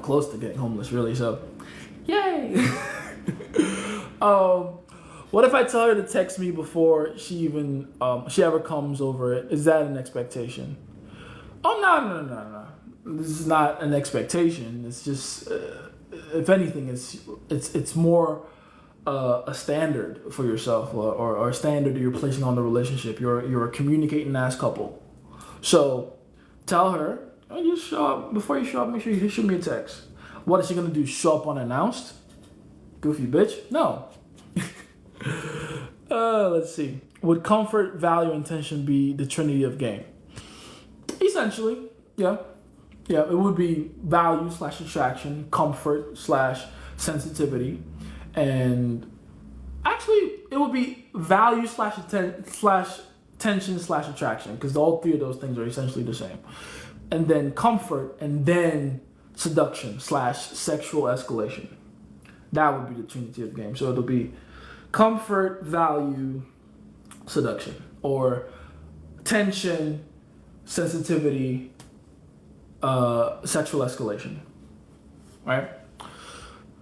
And then not do it because of other people or the schedules. Yeah, true. But we find each other attractive at the beginning. There was tension. It was pretty obvious. Good. That sounds about right. What's wrong with gay people? Is what you're talking about? Rainbow people. Like, they get turned on by the same. Do I want to go into that and my beliefs on that? Because I do believe them when they say they're born that way. I really do. A lot of people confuse the way you're born for the way you're created, and I think that's myopic thinking. If you look from a wider lens, like a higher point of view, you realize that there's a lot of things that happen in the womb before someone is born. It's 9 months. It's 9 months of different concoctions and cocktails of hormones and chemicals, and there's all these different imbalances and rebalances and homeostasis going on, that it's like so many things can go very right and very wrong at the same time. So when these people say they're born that way, I tend to believe them. As Tay said, try every day to never miss a lucky day type shit. That's actually a really good way to put it too. You never know what your lucky day is. You never do. You never do. So try every day. Don't miss the day that you're lucky, you know? But yeah, abnormality in general, I don't think is... I mean, it's not ideal, but I understand where it comes from. I understand it. I remember I bombed this approach so hard that I didn't approach for another 3 years. That is hilarious. And that is 3 years of your life wasted. Holy shit. That's terrible, dude. But at the same time, as fucked up as that sounds, that's kind of normal. I think most men would relate to that. Most men did so bad in a particular approach that it's like, it destroys their confidence for a long time. I get that. I gotta sympathize with that. I understand it. I think it's still a waste of 3 years. That's 3 years you could have had parties and orgies and bitches everywhere, but you went off of one girl telling you no to destroy the next 3 years of your life. That's fucked up. Let's see.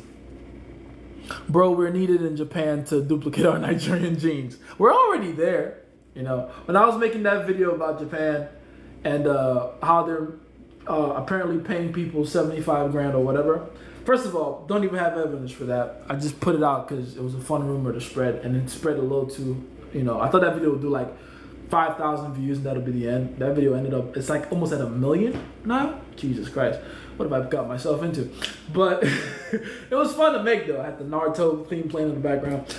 But yeah, you don't gotta worry about Nigerians though. We're everywhere.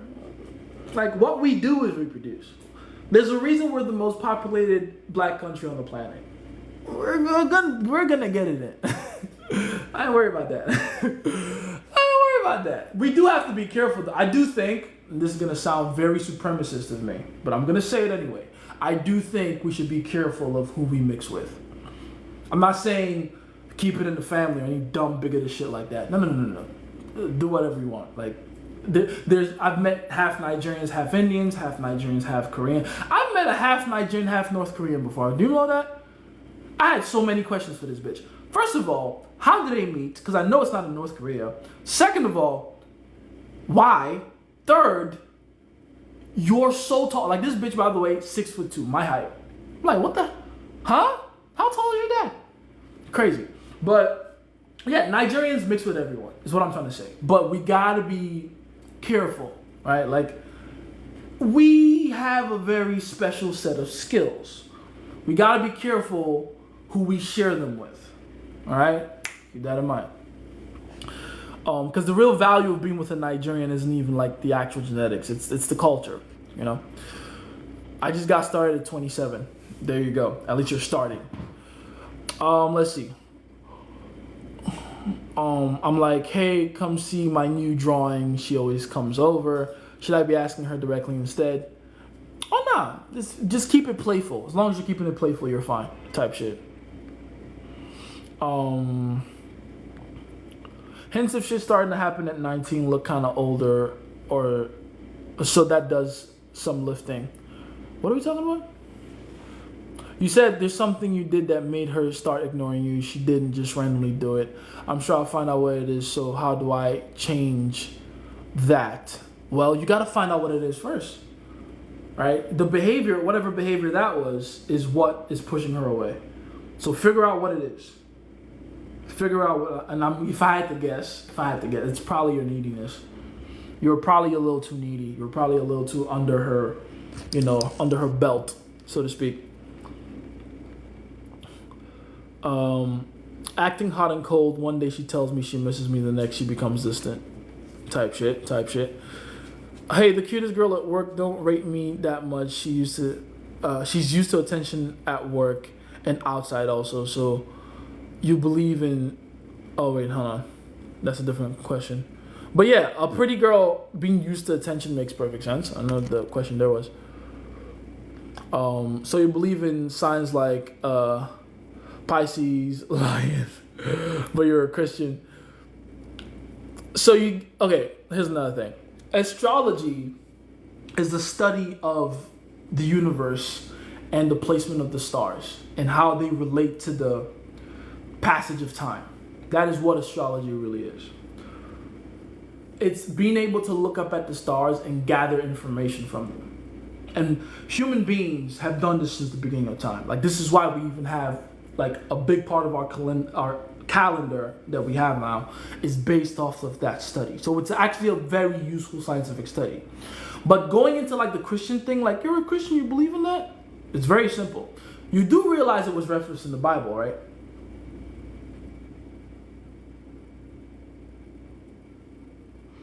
You do know astrology is actually several times too, but my favorite time it was referenced in with Abraham, the story of Abraham. It was referenced in the story of Paul at one point, Jacob. It was referenced several times in Revelations. But my favorite time, honestly, because it teaches you the nuance of it, is when Jesus was born. How many of you remember the story of when Jesus was born? What happened when Jesus was born? All right, he was born in a manger. Why was he born in a manger? Because basically Joseph was a terrible, terrible planner, right? People talk about it like, oh, it's because he was humble. He was the son of God, but he was born among animals. Like, no, that's not why. It's because his bitch-ass stepdaddy was terrible when it came to planning. That's really what it is. Joseph was supposed to have an inn, a hotel, essentially. But his timing was off and he didn't plan ahead. So the storekeep was like, listen, we don't got any rooms, we're booked, but I got a manger if you guys can manage that. And they were like, listen, she's about to put to bed right now. She's about to give birth. We'll take it. And that's why they were in the manger. But here's the thing though. The night Jesus was born, Mary, Joseph, and baby Jesus were visited by 3 wise men. And they came bearing gifts of frankincense, gold, and myrrh. Precious, precious, precious gifts, especially in those times, right? They asked those wise men, how did you know the Savior would be born here? They said, oh, we looked up and read the stars. We looked up at the stars and we followed the star to Bethlehem. They used astrology to find Jesus.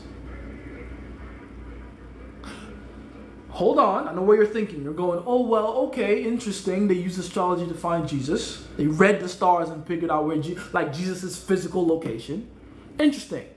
But think about the other side of it. Because there's a God that creates this universe, and that was the night he decided to take human form. Why would he allow his star to be read by people who are, for lack of a better way of saying it, non-believers? Because he's God. He can just make sure the star doesn't appear or not use the star, confuse the enemies, whatever. But the star showed up. And it shined brightly. And they went, right there. That's where he's born. Let's go follow it. You know who else read the stars and figured out that Jesus was born that night, the Savior, the Messiah? The King of Israel at the time. That night, his peoples, his own wise men, they too were like, listen, there's a prophecy that just dropped down from the upper realms that the real King of Israel was born tonight. Yeah. And then what did he do? He had every child that was born that night killed. And obviously, Mary and Joseph escaped, right? Yeah, he's right. The wise men used astrology to locate him. Yes, true. But the King of Israel slaughtered babies that night. Because he was trying to slaughter Jesus. Because he was a jealous king. He was an envious king. What do you mean some King of Israel is born tonight? I'm the real King of Israel. Guards, kill all the babies that were born in the last week. How do you know? Wasn't no iPhones back then. How do you know? But again, really focus on the part I want you to understand. It's not just the fact that they were able to use astrology to locate the Holy of Holy Ones. It's the fact that the Holy of Holy Ones had an astrological signature. God himself conveys information through the stars.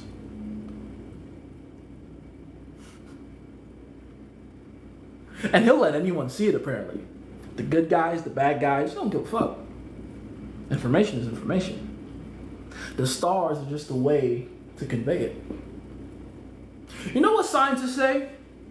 They say the stars that we see, right, are actually far, far, far, far, far, far away. The light sources, the actual stars, are far, far, far away.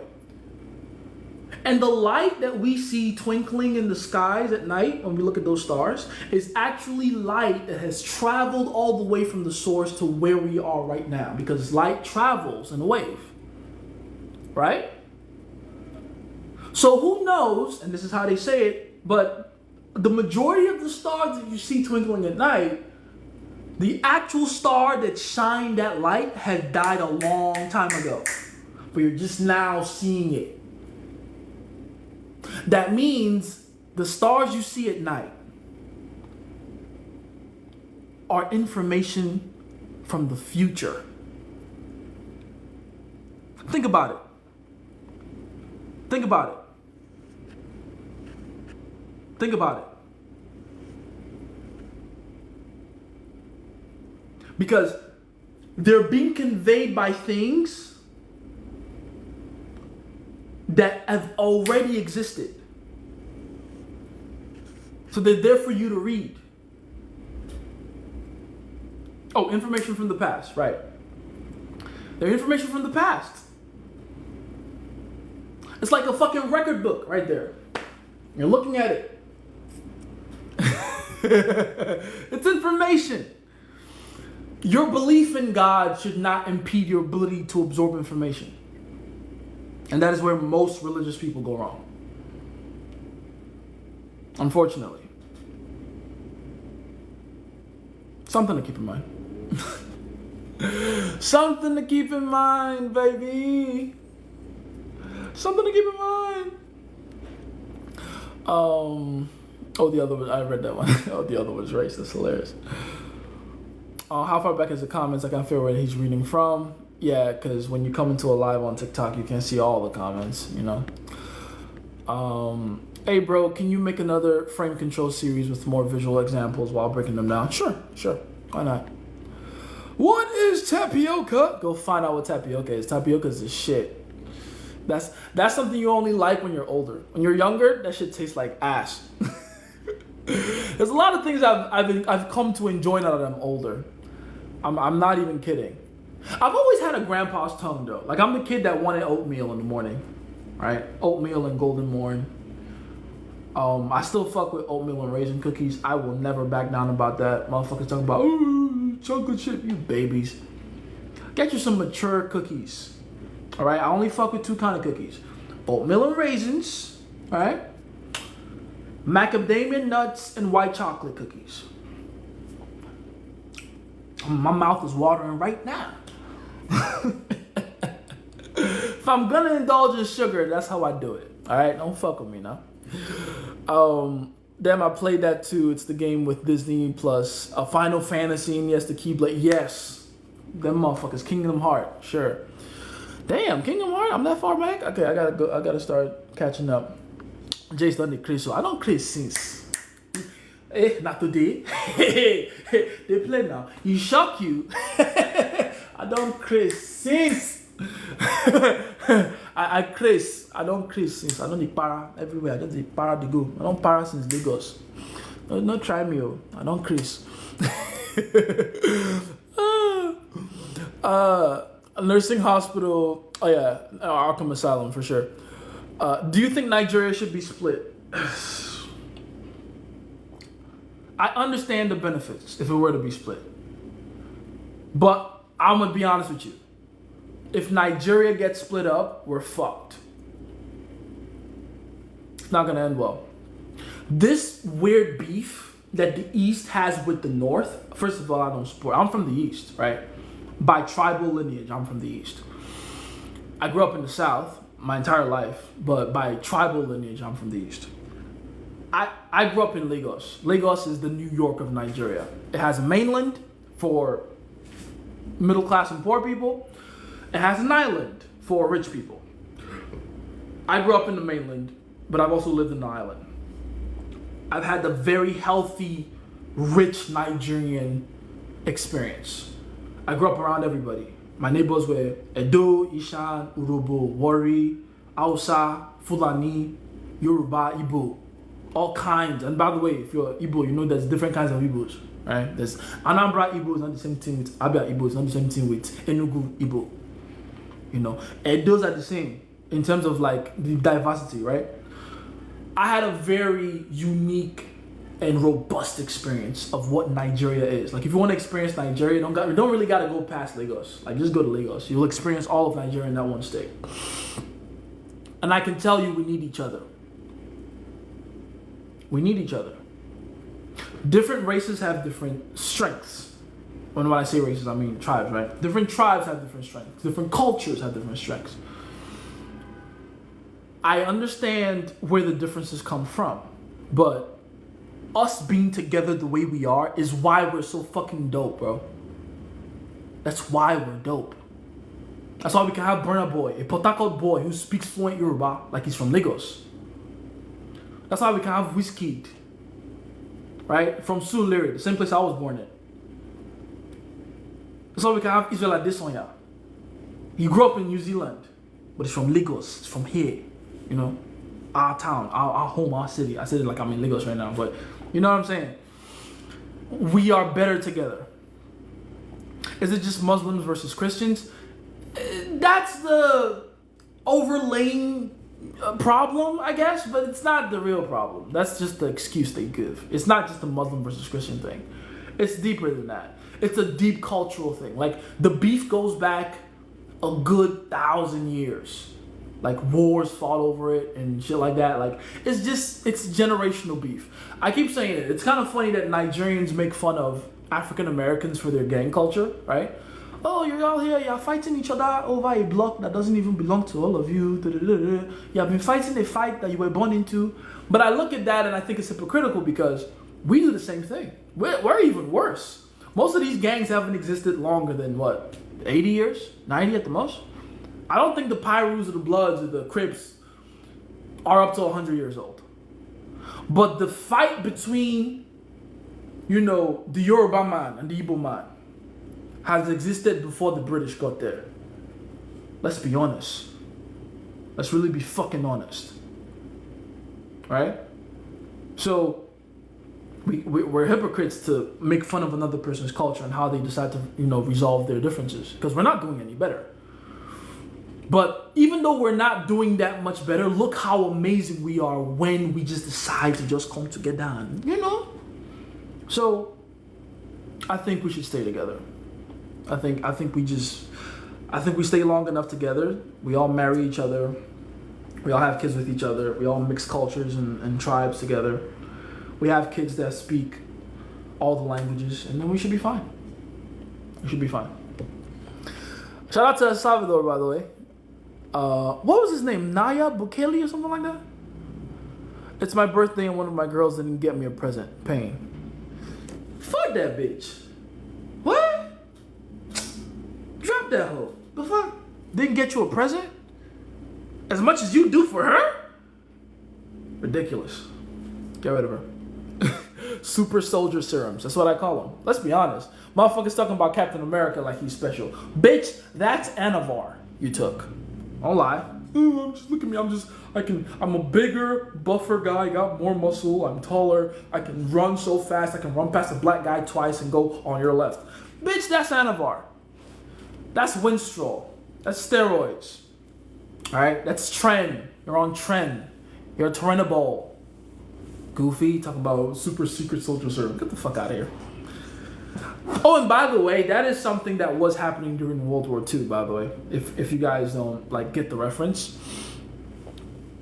Every country was trying all these desperate things to figure out how to have an advantage in the war. And yeah, a few of them dabbled into the use of performance-enhancing drugs. So, keep that in mind. Am I late? I don't think you are. How would I go about that? Go about what?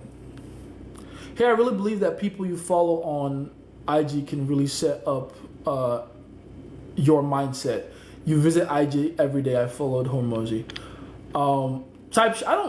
Me personally, I'm not a big IG person, honestly. But yes, you're very correct. The people you follow on IG and any social media in general, they definitely help to shape your worldview. So be careful with that, okay? Whenever I see him, I remember what you said about him. Oh, trying to be. I love Hormozy. I love him. I love him so much. He's me. He's just me, but in like a different font. Fucking love that guy, man. He's a piece of shit like me. I love him. I give him a big kiss and steal his girl because I want his girl. Honestly, Halela Hormozy, call me. But yeah, I kid. Of course, I kid. But yeah, I fucking love Hormozy, man. I love him so much. Let's see. New season of Code Geass rose with the recapture. Really?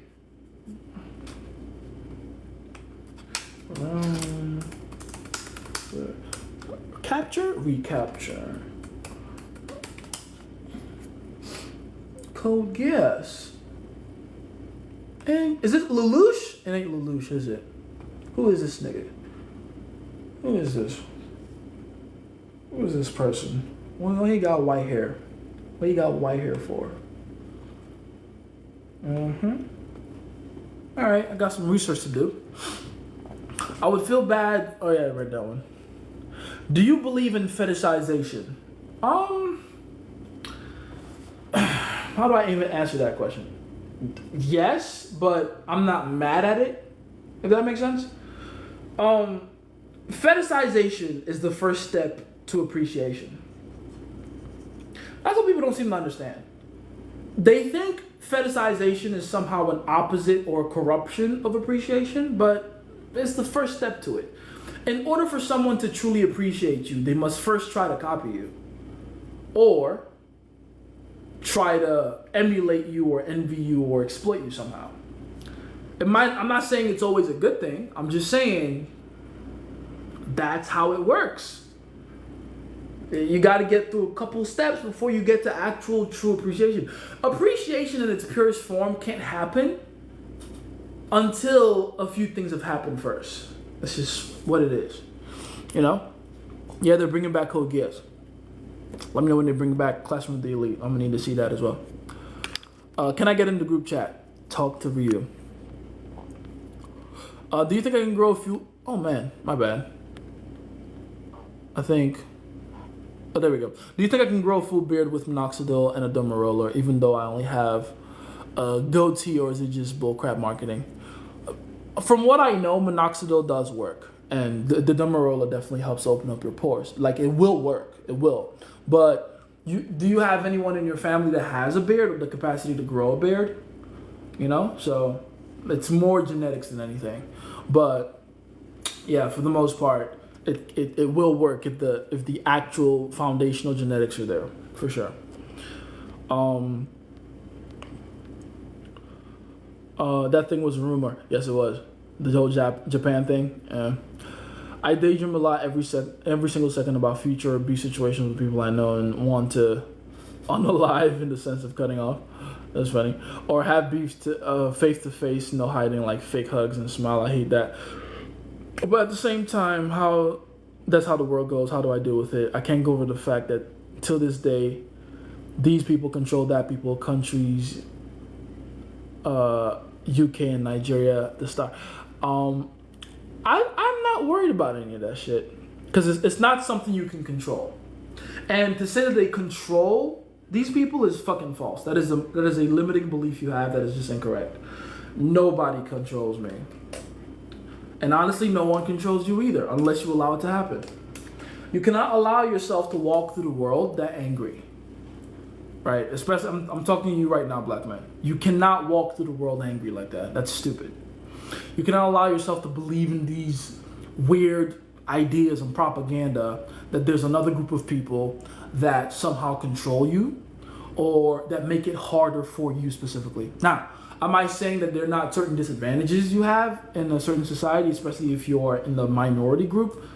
No, like absolutely. There's different advantages or disadvantages depending on the prejudices that are put on you and the way people see you, blah, blah, whatever. But that doesn't stop your ability to do what you want and to do it well and outcompete everybody. You'll be fine. All right? You cannot allow yourself to walk through the world like a victim. That's how you become prey, is when you start walking through the world thinking, I guess I'm just this guy that needs to play defense all the time. Can't allow yourself to do that. Don't allow yourself to get mad about shit that is just not worth getting mad over. Okay? It's very important. Let's see. How can I be interesting when interacting with a girl? Because my mind is usually blank. Oh, that's funny. Then talk to more girls. If your mind is blank, that means you're still like too nervous around women, which is an entirely different problem to solve for. Your problem isn't that you're interesting. Your problem is, or not interesting. The problem isn't that you're not interesting. Your problem is you haven't learned how to deal with the tension you have in front of beautiful women. So deal with that. Okay? Perhaps it was the boundaries I spoke to her about, and I told her I was planning to leave her if chatting or responding to other guys on her socials, even though we talked about it. So I told her I was planning to break up with her, as I can't stay with someone who does that. So she said, give me another chance, but it lasted 3 days, so she started ignoring me. So now I know it could be that. How do I change that? Yes, I know, too many chats. Honestly, dude, you've done too much to show that other guys matter more in your relationship than you do. And this is why I keep telling you guys, be very careful of what you bring up or bring up as a big deal or a problem in your relationship. Does that make sense? I never worry about the next man. I don't give a fuck.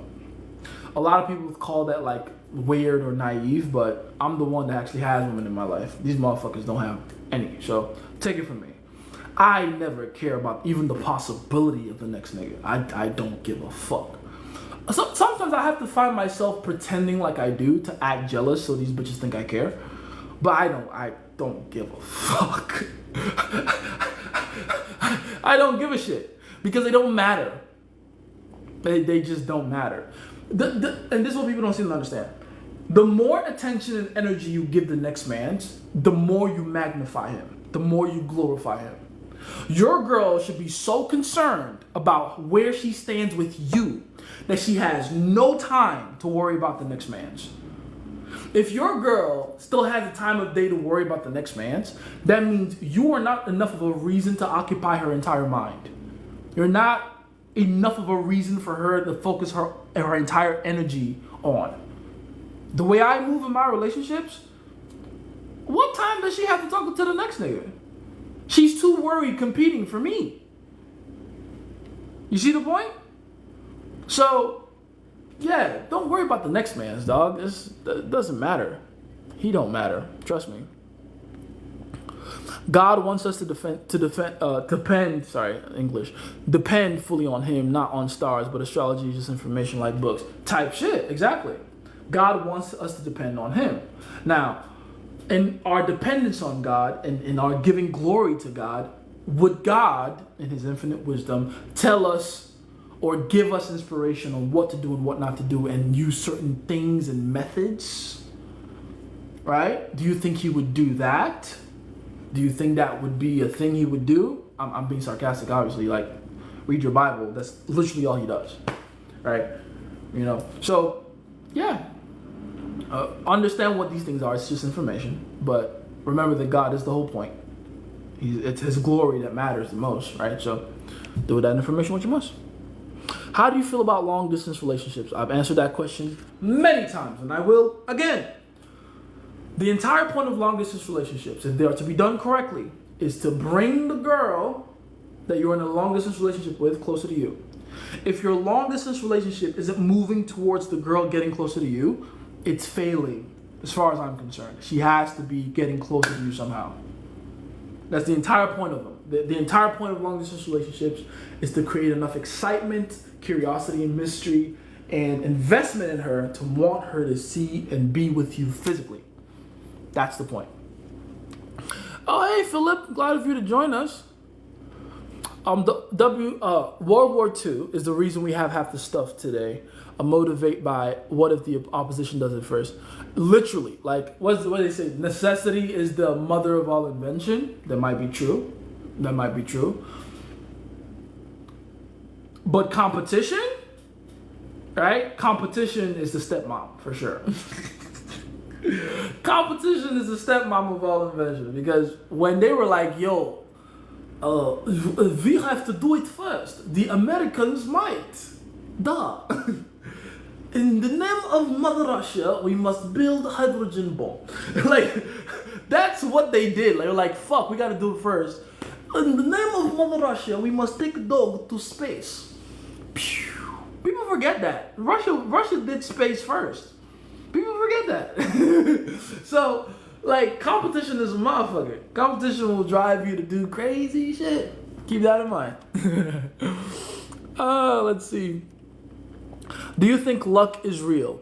It is. It's just, it's been taught incorrectly to most people. Most people think of luck as a bunch of random events coming together into perfect synchronicity. In reality, luck is always perfectly orchestrated. It makes perfect sense how it happens. It's just that we are not patient or, frankly, intelligent enough to understand all the inner workings of luck. But there's a reason why whenever you're moving your energies towards something, other amazing good things begin to happen around that area, right? I see this all the time, even in students. They start putting massive effort in their dating. Massive indirect effort to create leverage for themselves in the dating market. And then all of a sudden, even though they don't see results in doing that particular thing, all the effort they're putting in, they start seeing results in other areas, right? Like, you'll notice these weird things where if you, like, I just put a bonus on the interview, by the way, for those of you that have an interview. I just put, not all of it is up yet, but the digital pre-selection. That's my entire course on how online dating works, right? A big part of what I talk about in that course is, like, a lot of people don't understand how much effort it actually takes to be in the top 10% of guys online. The amount of work it takes. And I talk about that. I map that whole thing out, right? And what you'll see a lot of the time is when you put in that level of effort it takes to become top 10, top 20% online, you'll begin to run into girls in real life that you didn't meet online that, you know, just want to be with you all the time. And they're obviously very attractive, very interesting, very cooperative, all that good stuff. So whenever you start putting your energy in an area specifically, you start seeing luck around that area. But that's not an accident though, because that's how energy moves. That's what it's supposed to do. It's like gravity. It pulls small towards big. When you become the big energy, all the other smaller incidents begin to pull towards you. That's how it works. I didn't know how to reward her, so I just told her she's pretty. That's why I stopped her. How do I reward her for that? Stopped her doing what? I don't know what we were talking about. I'm guessing you wrote something before that TikTok took away. Write it again. Recently became Christian. Hallelujah. Shout out to you, Holton. Well done. Shout out to you. A girl says she's down to abstain. How do I get her to become a Christian? I would say the best way to get a girl to become a Christian is to first get her to invest in you. It's quite a process, but it's the best way to do it. You don't want a girl that just repeats the words after you because she just wants to keep you happy. You want a girl that's actually bought in, right? That's willing to make sacrifices for you. She's willing to make sacrifices for you. She'll make sacrifices for Jesus. You feel me? Hey, to understand the Bible more, I think you have to read other books outside of it, like Enoch or the Testament of Solomon. Not necessary. I'm not saying you shouldn't read those books, like they're cool, but the Bible is sufficient. Motherfuckers just don't know how to read it. Honestly, motherfuckers is just lazy. The Bible is more than sufficient. You do not need to read outside of that 66 books. I'm not even kidding. Again, not saying you shouldn't. Read up on the book of Enoch. That's all good. Be careful with these other books, though. A lot of them are not the most accurate and weren't written for the correct or right agenda. But the Bible itself is more than sufficient. Trust me. My friend has a long distance girlfriend in Italy. I'm in Australia, but he's got crazy compliance from her. That's good. And she's his first and vice versa. She's okay with him getting with other chicks, etc. Okay. What if she doesn't have control of where she lives? Military. Well, she has to. Can you get her to like you enough to leave the military? Is that possible? I'm being facetious, obviously. It is possible. But I'm trying to tell you that's the point. Like, that's the fucking point. You got to get her over long distance to like you so much she's willing to make that kind of change for you. You feel me? That's why I don't believe or, take people seriously when they talk about, oh, our lives were so different. She was working this place and that place. I don't think people understand just how rare the opportunity for the perfect man is for most women. I'm not saying that you have to be the perfect man. I'm just saying when a woman finds a man that hits at the very least 70% of her boxes, that in itself is so rare. They're willing to do just about whatever, make any change to keep that going. So if a girl is not willing to budge on a job for you or this or that, she don't really fuck with you. She don't. Not really. Keep that in mind. I guess you're right. I do care too much about pointless stuff. So what's my next move? Just live on chilling type shit. Just show her for once that you're actually able to survive without her. That's a big thing in relationships. You got to show women, especially your woman, that you're capable of surviving without her. Can you teach me how to read the Bible? Since I was a kid, I've been thinking and reasoning over stuff on small things or phrases. I see that you have that ability. Type shit. First thing I always say, read the Bible in a translation that makes sense for you. Let's start with that. Give the Bible a good read. Maybe not the whole Bible. Maybe just the first chapter, the first, book, Genesis. Read it in a translation. Test every translation and figure out which one you like the best. I like the New Message. And I like to combine it with the Amplified version. Now, that's the second advice. Read it in more than one translation. Reading the same verse in more than one translation will show you the difference in the transliterations of certain words. And it also gives you the proper context, because then you understand each passage not by what is just being said plainly, but by the context that's being given. And that brings me to the third bit of advice. You might want to begin to study up on ancient, Hebrew culture, Aramaic, reading and scriptures and stuff like that. You might want to begin to study up on understanding where these writers' heads were at from like an actual historical point of view before they wrote those words down. Like, really understand this. When Solomon, for instance, wrote Proverbs, he wrote 3 books, by the way, right, in the Bible. Proverbs when he was a younger man. Actually, Songs of Solomon, which is the porn book, which is very interesting. I call it the porn book. It's not all porn, but you know. Proverbs when he was a little older, and then Ecclesiastes when he was pretty much about to get out of here, right? You can see that the things he's cared about in his life are very different depending on the books you read, right? Different stages of life. You also want to remember that Solomon did not have a smartphone or running water or a modern irrigation system or a grocery store or refrigeration. And why does that matter? Because he was writing all that stuff, living in one of the toughest times in human history to exist. That's important. Because this is a man that was, to some degree, living in survival. I bet you anything, all those things he wrote, at the time he wrote them, weren't even that appreciated.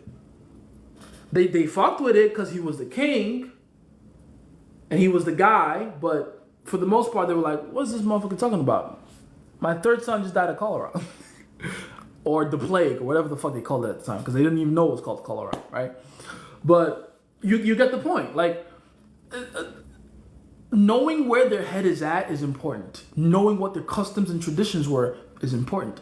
A lot of people don't even think about the fact that when Jesus was walking around, Israel was under Roman leadership and rule. They were they were a part of the Roman colony. Why do you think when they wanted him canceled and wanted him dead, they took him to Pontius Pilate, which was essentially the Roman liaison for Jerusalem? Right? So that's important. That's like an important thing to remember while you're reading all his passages, because you realize, and this is what people don't even remember, Jesus wasn't just speaking out against the Pharisees. He was speaking out against the Roman Empire. He was a revolutionary through and through. All right? When he was talking about, for instance, turn over the other cheek, that has historical context to it. When the Romans came in and, started running shit, they put up a bunch of rules for how people were to conduct themselves in front of Roman soldiers. Roman soldiers were always supposed to be treated as a higher class of person than the regular citizens of Israel, right? So that turning the other cheek thing was first of all, it was a derivation of a certain law that already exists, which was that whenever Roman soldiers were, wronged or asked for help from the regular common citizen, the citizen had to obey. And if for whatever reason that citizen didn't, comply of some kind, they were allowed to strike. So when Jesus said turn the other cheek, he was actually using self-surrender as a way to be malicious against those soldiers. Because what kind of person will smack someone twice when they already have clear authority over the person to do it once? It's almost like a way to shame them back. Like, oh, you big man, how you smack me again. But people read that without the proper historical context, and they think what he means is just be a fucking pushover. You see what I'm saying? So it's important to read and understand the context within which all these words were said. Quick question: do you think the pain is the biggest motivator for people? For most people, yeah, I would say. Most people will do more to escape pain than even move towards pleasure. Real talk. So yeah, massive motivator. Can you make more content on approaching anxiety? Absolutely. But I do have an entire course about it, just so you know. If you're with a girl and you skip the comfort building, you just hit, can you correct? Oh yeah, comfort build after you hit. If you skip the comfort building phase and you just hit, and you like this girl, want to see her again, blah, blah, have a nice long pillow talk. Solve everything automatically. Because then, I keep telling you guys, post-nut time you spend with a girl is always going to be more valuable than pre-nut time. Because as far as she's concerned, the time you spend with her before you hit is just time you want to spend with her because you want to hit. In her mind, the time you spend with her after you hit is genuine time because you've already gotten your rocks off, literally. So in her mind, it's like, oh, this guy really likes me. He wants to get to know me more, even though he's already gotten what I thought he came here for. You see what I'm saying? So, yeah, just literally pillow talk a little bit, you'll be fine. Now, don't do it like a bitch, though. Don't be out here gossiping, but, you know. Oh, what's going on, Prav Dog? How you doing, man? I used to be super confident and had no problem talking to women, but after I started caring about my height, I lost that confidence. I'm 5'8". You're 5'8" and you're worried about that? I'm 5'8" and feels as though I can't compete with super tall buff dudes. Yes, you can. The problem is you're trying to compete with super buff tall dudes on height. This is something I'm going to make a video on very soon, by the way, because people don't see... Again, it's one of those things that I know that I keep forgetting everyone else doesn't know. Let me explain it here. You have to find your own special niche that you cater to when it comes to your special attributes. You're not going to beat tall guys competing on height with them. So don't try. You're 5'8". Trying to compete with a guy that's 6'5" is stupid. It's stupid. Right? It's like a guy with no beard trying to compete with me for a beard. Like, come on. You've lost. What you should do is change the playing field to suit your own strengths. Compete on something else. An attribute that no one else or very few other people can actually copy. That's what you should do. Double the fuck down on those things. Does that make sense? That's why, like, really think about this. I don't know if you guys had this, but even in high school, some of the guys that got all the girls were the shortest guys. You want to know why those guys got all the girls? Because they overcompensated with humor. They were funny as shit. They were funny. So boom, getting pussy everywhere. Because they were funny. They weren't competing on height. They had an entirely different playing field. Does that make sense? Very important. Would you say it takes more skills to deal with a traumatized woman? Absolutely. Absolutely. And that's exactly how I would say it too. Most men don't have the discipline, the patience, and just the general experience to deal with a woman that's damaged. It's like asking, does it take more skill to deal with an aggressive, food-motivated, protective-ass dog than it does to deal with a well-adjusted dog? Like, of course it's going to take more skill to deal with the harder dog.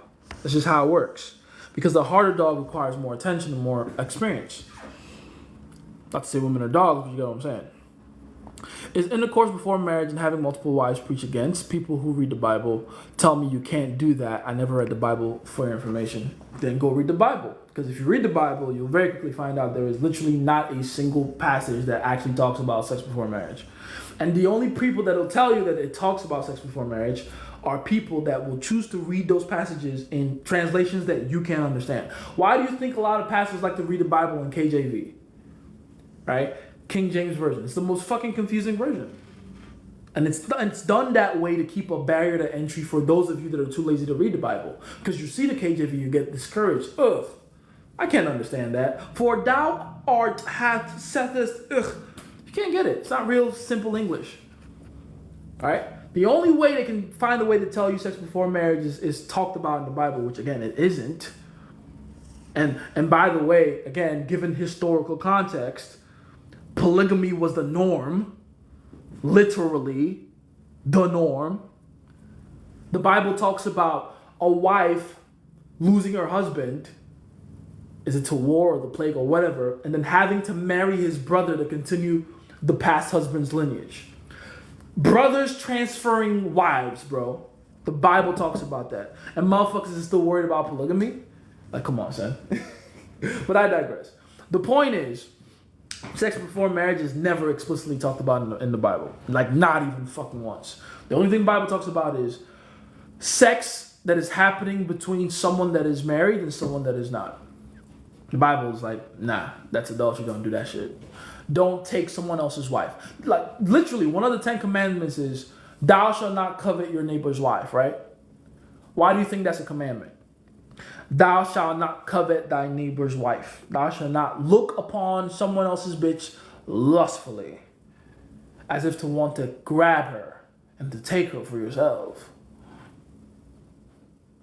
Right? So, there's just things you should keep in mind. Be very, very careful with that. Read the Bible for yourself. But then I got friends who are average looking or even a bit ugly, and they somehow have confidence. Of course they do, because they're not competing on something they can't win at. Explaining that she understands and stuff, but I blocked her. How do I get back in smoothly if I was talking to a girl? Then I randomly told her we need to stop talking. Then she sent a long text. Sorry, the second message was supposed to be first. Oh, I see. So if we were talking to a girl, I told her we want to stop talking. Then she sent a long text explaining that she understands and stuff, but I blocked her. How do I get back smoothly? Why do you want to get back? Let's start with that. It sounds like you made a final decision. Why are you going back on it? Why are you being a little bitch? You made a final decision. Why are you going back on it? Let's see. All right, I got to go soon, guys. I literally got to go soon. Is there a benefit of dealing with a broken woman versus an undamaged one? First of all these bitches damaged. All of them. Varying degrees, but all of them are damaged. That's one. Two, if you're talking about the difference between a woman that is extremely damaged versus a woman that is only slightly damaged, I mean, yeah, I guess. But I like the more damaged ones, honestly. One, they're usually hotter. Two, all that damage, if you fix it for her, becomes her ultimate reason to be completely loyal to you. The craziest girls are the most loyal women when you teach them how to direct that energy correctly. That's why I like crazy bitches. Me personally. You can do what you want. But yeah, that's how I think about it. Jace, what do you do when a girl you thought was attractive with high self-esteem doesn't take your backhanded well? Either becomes aggressive or stops talking to you. Well, you were wrong about her, move on. Hey, why do I feel bad about sex? Like it's a sin or not? And why not? It's not or it is. It's not a sin. Sex is not a bad thing. Sex is a beautiful thing. First of all, never shame that or the act or the God that created it. Because people keep forgetting God created sex.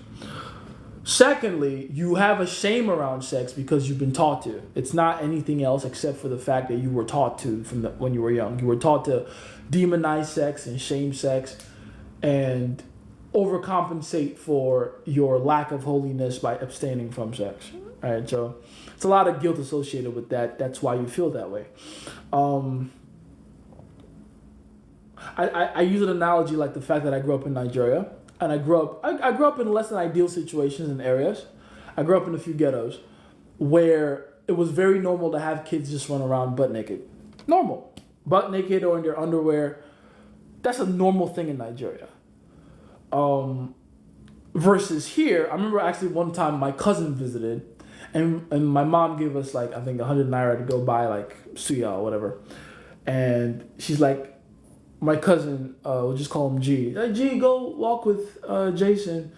You guys go get some suya and let Jason show you around. And I'm like, okay, cool, bring him. And I'm walking, and it's my street. Everyone knows me. I'm greeting people, blah, blah. All of a sudden, a few kids are on the side of the road, and they're playing like, the little soccer balls and stuff. If you're in Nigeria, you know the one I'm talking about. Them type of balls, and they're playing, but they're playing in like their underwear, and like, again, tiny little kids, like fucking 4 or 5 years old. I think one of them is like straight up butt naked, whatever. And my cousin, this was actually low-key embarrassing. He turns around, he starts nudging me, like, "Cuzzo, look!" And he's laughing at these kids, right? Like, because he grew up in America. That scene was a big deal to him. Like, oh my God, these kids are look, they're naked. These butters are. And I'm like, bro, that's like, I walk past that every morning. Sometimes, when school is out, right? Like holiday periods, because they got school too, right? But that's normal. This is just how. Yeah, it's kids. It's just kids. The balls haven't even dropped. It's just kids. So that's just the difference in expectation of how you grow up. He grew up in a society that teaches him that anyone's nakedness is a big deal because it shouldn't be shown. And whenever it is shown, it should be shamed and ridiculed. I grew up in a situation where it was like, so it's just a naked motherfucker. That happens from time to time. It is what it is. Not a big deal. He's got a penis. I got one too. You see what I'm saying? It's not anything weird. It's not sexualized. It just is. Bring that same idea and mindset to the way you think about sex. It's really not as big as a deal as motherfuckers treat it. It's not life or death. I promise you. God has way better things to worry about than where you stick your dick. I promise you. Okay? Just bagged an influencer babe that I used to follow. Hey, I think, like I said, Kay is just out here killing it. Kay has the magic Midas touch right now, bro. Everybody ask Kay, right? Everybody go in Kay's DMs and ask him at $100 a pop to say a special prayer for you. Because anything he says to you will work. It will come over your life and it will be manifested and it'll be true. I'm telling you right now, he's got the sauce like that. Pay him to fucking like rub his fingers on your face or something. I'm just saying, you know. Got her number and then followed back, and now she asks why I just follow her back. Oh, that's so funny. Unfollow her and be like, there, I fixed it. Send her a screenshot of you unfollowing her and be like, there, I fixed it. Since you're so mad about that. That'd be funny as shit. But yeah. Dating advice for girls to meet quality guys. My sis be asking. Your sis has to define what a quality guy is first. Let's start with that. All right, what does she believe is a quality guy? Because when it comes to men, there's only one thing that makes them quality, honestly. Risk-taking ability, pain tolerance. All right? His ability to withstand resistance. That's what makes a man quality. I don't care whatever else he has in his life. If he has balls, that's a solid man. If she wants a man like that, then she has to be okay with the disagreeability that comes with that. If she needs a man that makes her feel like she's gonna have to sacrifice some of the things she might be used to with regular dudes to deal with guys that move in the world like they own it. If that makes sense. So what would you need to handle such women? Experience, honestly. A lot of patience too. A lot of patience. I mean to say I had her unfollowed on Insta before and asked why I did unfollow and re-follow now. Oh! Still do the same thing. Like, just do the same joke. Like, unfollow her and then send her, like, just literally do that. And then see if she tries to double down and is like, hey, wait a minute, you're not answering my question. Told her I was peeing and accidentally unfollowed her and didn't realize it was her. Did I mess up? You see, that's what I'm saying. Like, you're explaining yourself now. Like, you did mess up a little bit. After saying that, then do the joke I told you. Like, literally, it'll correct everything. You know? Is it the same for girls and guys? I mean, for females, it's different. Can you explain why? What are we talking about? What is this, the same or different? My girl went through my phone and found out that I had another girl. Light work. Makes sense. Oh, you didn't tell her you had another girl beforehand? You're a liar now. You're a liar. You're a liar. So knowing that the Bible preaches against adultery, would you advise us to not go after someone's wife, or is it okay if you don't know beforehand? Me personally, if you like, even the whole it's okay if you don't know beforehand, that's just you trying to give yourself a cop out. You know what I mean? That's just you trying to be like, oh no, it's this is the funny thing though about the adultery in the Bible. The Bible makes it very clear not to covet your neighbor's wife. It also makes it very clear that the said wife shouldn't fuck someone that isn't her husband. But it doesn't actually say anything as a punishment for if you fuck the wife. And it doesn't say anything if the wife is the one that makes the first move on you. Keep that in mind. I'm not trying to find loopholes for you. I'm just trying to tell you what it is. Again, don't even take my word for it. Literally go and study your own Bible.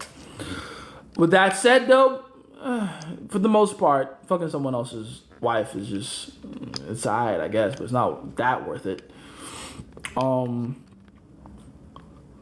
Because I was restraining myself from using them, but now I'm like, F it, I'll explore my options. Good. She told me that she was done dealing with me and said bye. He said, you're never gonna see me again. It's been 2 days since. And give her another week, she'll be fine. She'll come back. Told her I was peeing accidentally. I already answered that one. So if I had to compete with someone like you, Jace, my advantage over you would be better internet. Type shit, honestly. Better internet. It's wild. My friends with benefits told me we shouldn't link because I only text her late to clap cheeks, but haven't in 2 weeks plus. I don't think you like her anyway, so that's just her calling you out. And that's, friends with benefit girls, they end up fucking up the relationship because of that. They get tired of being friends with benefits and they start demanding stuff like main chicks, and it's just like, all right, peace.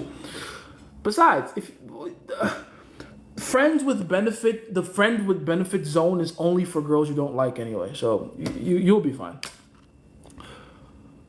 Joe Goldberg from You, good game or not? If yes, why? I have never seen that show. I can't answer that. Mantis, anyway, that one. What do you think about the opening ceremony for the Olympics? Haven't seen it. Don't care. I'm currently eating inside the restaurant of Chipotle because my father is alone with a woman. Good. And since he's done the same for me with my girl, I gotta return the favor. Type shit. I fuck with that father-son relationship. Yeah, just leave the house when my bitch is over, bro. I fuck with that. My dad used to fucking... I grew up in Nigeria, right? So whenever girls came over, he would literally be like, there are girls in the living room. Go on, turn on the generator. Thanks, Dad. Shout out to Pops, baby. I just broke up with my girl. What should my next steps be? I can give you the selfish answer, which is the best answer, or I can give you the selfless answer, which is the bullshit answer. I'm gonna give you the second first, which is you need to start getting over the relationship as soon as you can by accepting the death of the relationship. You need to mourn the death of the relationship and allow yourself to go through whatever ritual you like to go through to accept that the relationship is gone forever. That's the selfless, good answer. Here's the better answer. I have an entire course on it. It's called The Science of Breakups. Link in bio, go get it. It'll literally explain everything. Why the breakup happened, how it happened, how to reverse it, how to get your girl back if you want that, etc., etc., etc. I have an entire course about it. It's completely detailed. It's like about an hour's worth of content. Do with that information what you must. Type shit. Let's see. And since he's done this, I read that one. Cool, yeah.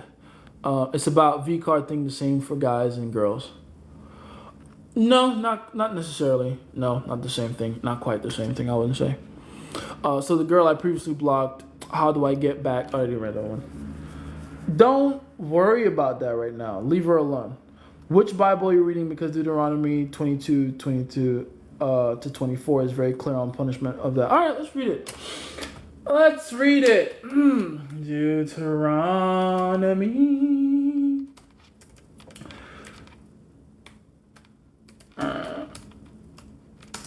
You said 22 verses 22 to where?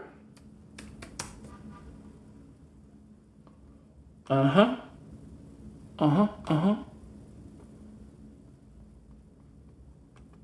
Oh, damn it. Hold on. Un momento, por favor. Hold on.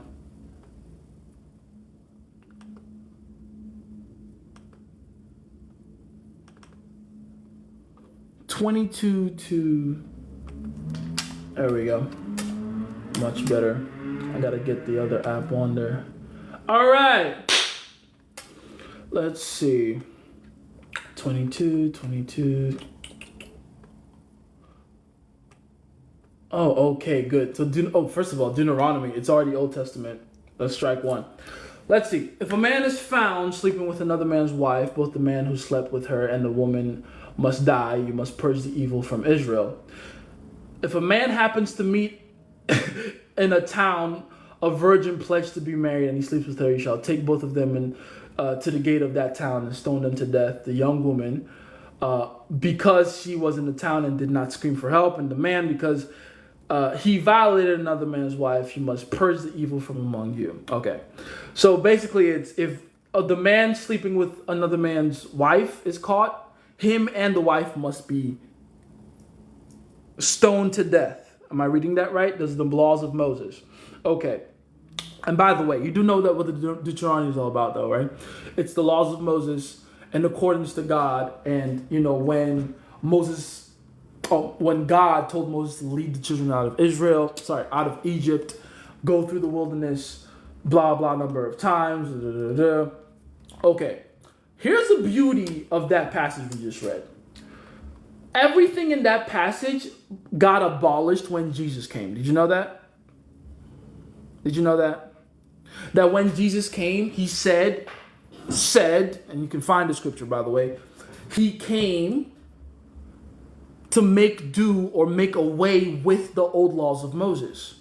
That's why they hated Jesus. The entire beef the Pharisees had with Jesus was because he came to rewrite the rules of the laws of Moses. And was like, now these are archaic rules, these are stupid. Let's live by these rules instead. This very law, by the way, this one of when a man and a woman are caught in the act of adultery, stone them both to death. You do realize there's a passage in the Bible that, by the way, I literally just made a video about not so long ago, where Jesus was tested with that same thing.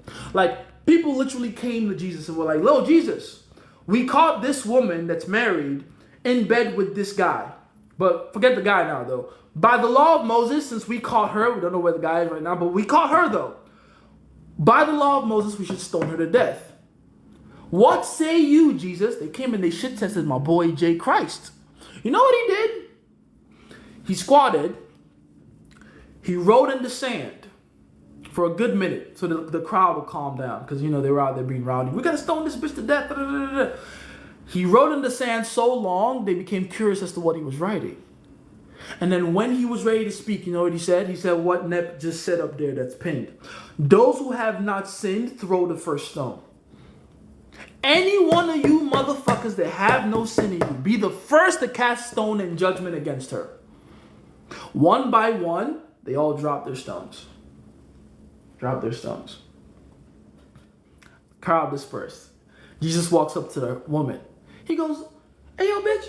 He probably didn't say bitch, but I'd like to think he has some personality. "Hey, yo, bitch, where are your detractors? Where are the people that came to condemn you?" And she said, "My Lord, they're gone. I have no detractors. No one's here to condemn me." Jesus looked at her and said, "Well, neither do I. Go and sin no more." Hey, you decide though. Do you follow Moses or do you follow Jesus? I go about things the Jesus way. One of Jesus's major, most instrumental members that wasn't one of his disciples was a literal prostitute he picked off the street. The one with the same name as his mother, Mary. She was a prostitute. Did you know that? Jesus literally had hoes around him. Did you know that? Because when you're Jesus Christ, your thinking is higher. You don't need to condemn others for their sin, to care about their sin so much that you seek to punish them. Jesus, don't give a damn about that. That's not what the ministry of reconciliation is all about. So yeah, Deuteronomy says all that. That's wild. That's crazy. That's good. It's very good. But yeah, Jesus came and he said, make away with that. Don't just throw that away. What you go? Don't argue with me. Argue with Christ. This is why I keep saying it. Like, just read the Bible, guys. I'm telling you, just read the Bible. Read the Bible. Read the Bible. Okay? Read the Bible. I get it. It's a little tough, but you know, I get it. How do you approach your girlfriend's family about the polygamy relationships you have? I let them deal with that. It's none of my concern. They'll tell their family how that works. And then all I do is I treat their daughter right and better than any man that has ever been in their daughter's life before me. Hey, Dimitri, what's going on? Sunday sermon preach, indeed, hallelujah. But yeah, when the family sees that you treat their daughter well, they don't care. I've been checked out for a minute, so I'm not looking back. I'm interested in meeting new people now. Cool, awesome. Shout out to you. I like how you immediately look it up instead of denying the claim off rip. Hey, I'm an information guy. I'm not. If I'm wrong, I'm wrong. But you know, I like to find out if I'm wrong. I don't like to just take it at face value. Is Jesus merciful, also powerful? Absolutely. Jesus was the perfect balance of mercy and power. On the cross, we're talking about the same guy that, if he wanted to, could have inflicted pain on so many people, and did, in some instances, right? We all keep forgetting this passage in the Bible talking about Jesus whooping ass, cracking the whip, straight up. But then that same Jesus with that same level of anger, righteous anger, right? He's hanging on the cross, bleeding from everywhere, pain all over his body, scars, marks, thorns on his head. He looks up at his dad and he goes, Father, forgive them. They know not what they do. That's a G, man. That's a G. That's a G. What does being attracted to traumatized chicks say about you? It does say that I do have a bit of a savior complex, for sure. And this is not even something I came to the conclusion on my own. It's literally, I've had at least maybe 9 girls I've dated seriously tell me this. Like, you're just you're a calming energy. I'm using their words. I don't talk like this in my daily life, but they'll say I have calming energy. They say I have healing energy. What do all these goofy bitches always say? Something, something, something. You feel like the Messiah of women. And they're fucking right. I do. Alright, so it's kind of like, again, it's like that moment with Jesus and the prostitute. Only niggas like me and Jay Christ can save her. Y'all ain't gonna do it. You know, you want to condemn her. You want to see the stones get thrown. I don't. Do you also have those qualities, wrath and mercy? Yeah, I'd like to think so. Alright? I'd like to think so. I'd hope so. I can't decide if I have, but I guess I'm moving towards it in my own kind of way. I'm a dangerous person. I'm aware of that. I've tested that. But I've also shown mercy in certain cases where I didn't need to. Sometimes it backfired. Other times it didn't, thank God. But yeah, I really am. I do have like a big part of me that's like a Captain Save-A-Ho. I was literally on the phone not too long ago with a girl I met very recently too, like January or something. I was putting together material for digital pre-selection. It wasn't even called digital pre-selection at the time, right? Shout out to Asami. He's the one that named it that. And I was, online getting examples of like how to talk to girls, how to close numbers, blah, blah. Because again, I'm authentic like that. I got to show you guys the examples for real. And I ended up meeting this girl that I actually genuinely liked. And when I met her, I'm not going to lie, her life was a mess. And I was like, all right, we got to change this, change that, change this, change that. This has to happen, that has to happen. Fast forward a few weeks later, our communication kind of like gets shaky, cuts off. I get busy. It's my fault, obviously. So some happens. Don't hear from each other for a while. Literally, last week, she hits me back up.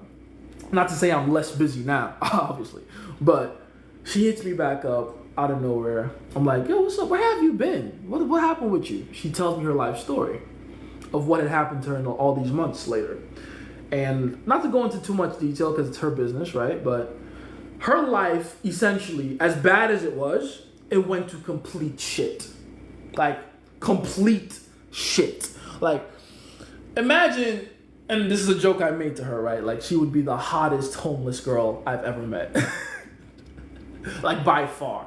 Now, again, she's hot, so girls like that are never really completely homeless. She's already got a place waiting for her in, like, the nearby state. So, in fact, that was what she was calling me for. It was like, I move in a few days. You're one of the people that actually showed me what my life was going to be if I didn't make certain changes, and you set me on the right path to, getting my shit together. Even though our communication kind of died off somewhere there, I want to see you one more time before I leave. That was the entire conversation. And yeah, man, I can't help but think like, yo, shit. If I had not allowed the communication to die down the way I did, if I didn't just get so focused in on my world that we just stopped talking as much, she wouldn't be in the situation she's in right now. She wouldn't have to move back in with her ex's best friend in another state because she's a hot girl. Any guy is gonna want to live with her. Like they'll do whatever it takes to accommodate her, right? And yeah, I can't help it. I feel a lot of guilt around that. I'm not gonna lie. I wish I could say oh yeah, whatever. I wish I could brag. I wish I could be see, if she stuck with me, her life would be better. And I can definitely say that. And I know that for a fact, but damn, I feel like I dropped the ball on that one, man. I really do. Because fuck, dude. Fuck.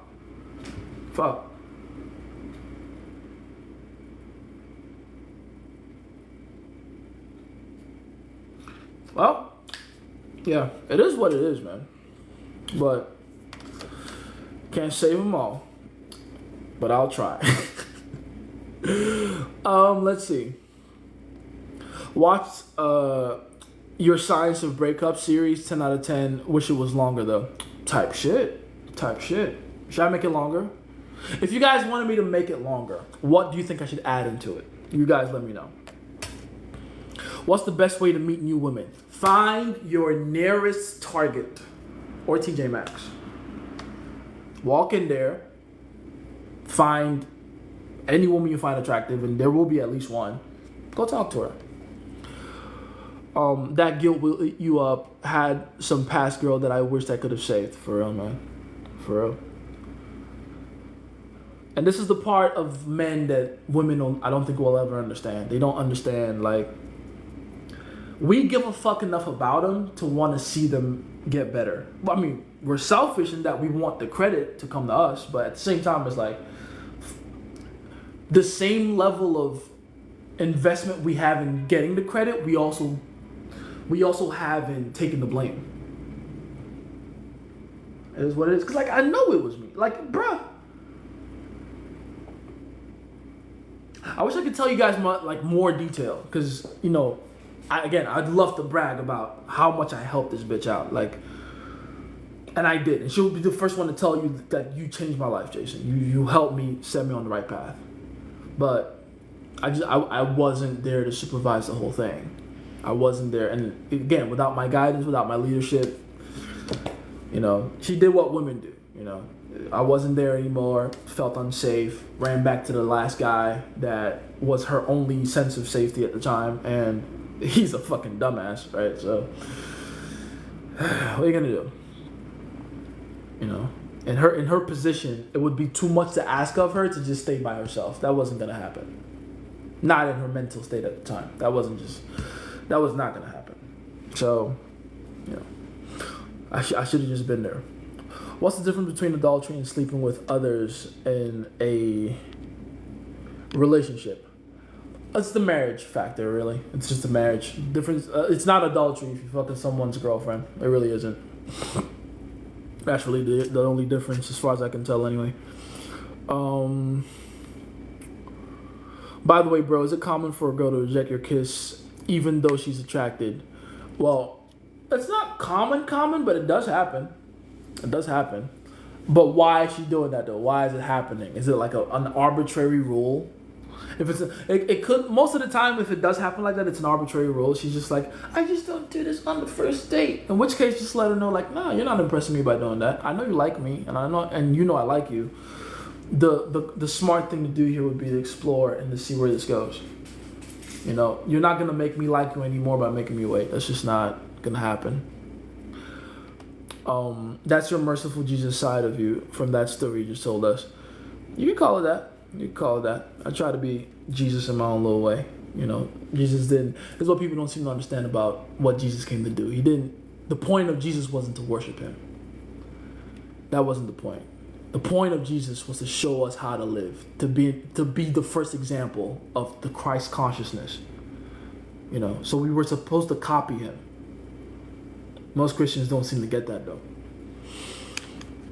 Do you think that women oftentimes self-destruct when not under proper leadership? That's literally what happened with this girl.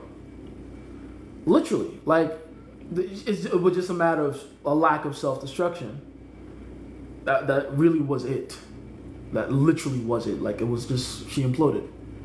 She wasn't hearing from me, and maybe she felt like it was still too new and fresh in the relationship to like blow up my phone. I wish she just did. Honestly, she would have got my attention.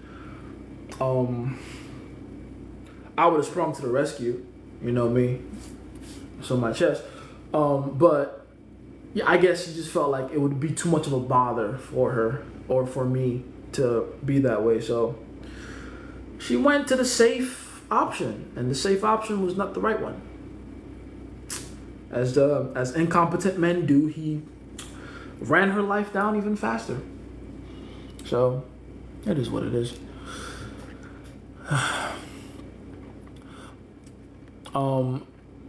Let's see. Nah, this bit wrote me a message with AI. Since they didn't even remove the exclamation marks. That's fucking hilarious. That's good though. If a woman loves you enough to put the effort in to create AI just to reply to you, I'll fuck with that. I could use that compliance for something useful. How you doing, Dimitri? Welcome. How do you treat a girl right but also give her an emotional roller coaster with up and downs and impact? Simple. It's uncertainty. Like, you're just when it comes to giving women an emotional roller coaster, it's just controlling their level of certainty. That's really all it is. That's really all it is. It's just you're controlling their level of certainty, specifically in where they think they stand with you. You'd be surprised how easy it is to make a woman just start thinking about your future with her in a negative light, and in a way that makes her worry about it. Like, literally, if you have a girlfriend right now, just go and make a joke and be like, you know what, your future husband is going to be so lucky. Just say that. And see how that becomes a conversation. It's going to be funny. Because it starts going up and down in your minds. Like, is he thinking about breaking up with me? Doesn't he see a future with me? It becomes a thing. And that's all you got to do, is send them on like a good 7 to 8 hour, you know, little emotional up and down. You know what I mean? So, yeah, it's very easy.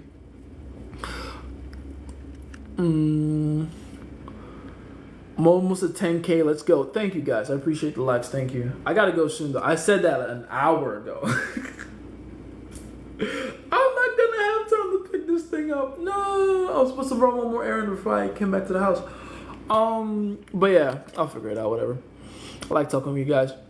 What are some great Casanova or esque reads? Reads like cold reads? Is that what you're talking about? 4 billion girls can't save them all sometimes.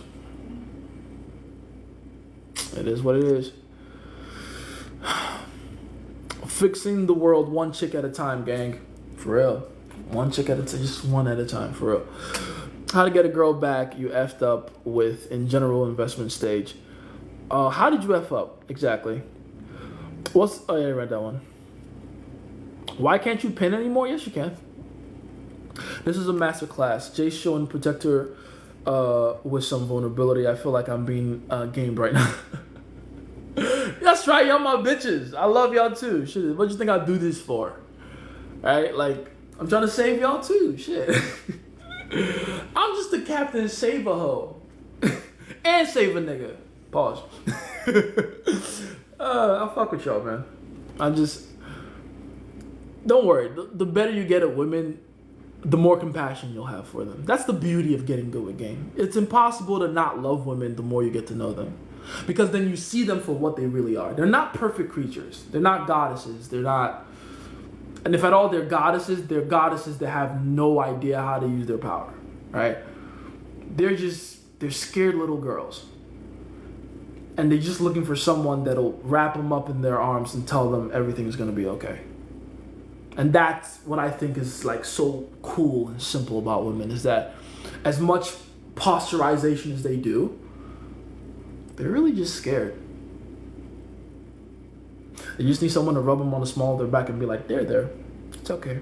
Everything's gonna be fine. I'm here. You see those 3 phrases I just said? There. Everything's gonna be fine. I'm here. I say that like at least twice a week. At least. If you're gonna be saving them, they better appreciate it. Seen too many ships sink, for real. And that's like this part of why game is so important. Is like you can save them all you want, but you got to make sure they say thank you afterwards. It's very important. Yeah, very, very important. Make sure they're saying thank you afterwards. Let's see. Can some of my mod brothers tag the thing with general investment? I already read that one. What do you think about the book, The 50th Law? What value does it offer? The 50th Law is the book that'll teach you in plain terms how important it is to use and harness your fear. So it's like one of the most important books on fear, in my opinion. So read that book. Let's see. Do you believe Jesus married Mary Magdalene? I mean, there's no evidence for it. We have no evidence for it, but does it really matter? You know, like, is it hard to believe that Jesus had bitches around him? Like, do you think in Jesus' time there were women that were like, damn, I love Jesus so much. I'd like to get locked in a tent with him alone. Like, of course, he was a man of status, bro. He was a leader of men. Of course, there were women that found him attractive, and I would guess Mary Magdalene was probably the most protective of him, type shit. You know, so. Do I think they got married? I don't think that would have been useful. I mean, he and Mary probably only knew each other for like, what, 2-3 years? Type shit. So, you know. The need for reassurance goes up after a wedding. Me and my girl just went to one. Interesting. Oh, type shit. Whenever your girl witnesses other couples doing things that show massive investment in each other, she begins to compare your relationship with theirs. It's inevitable. Women always do this shit. And yes, they need reassurance. Give it to them if you love them, you know. If you're going to be saving... Oh, yeah, I read that one. Oh, I mean, adding that into the breakup courses as an idea. F up in general investment. Oh, I see. Good idea, actually. I can do that right now. Shit, I'll add that tonight.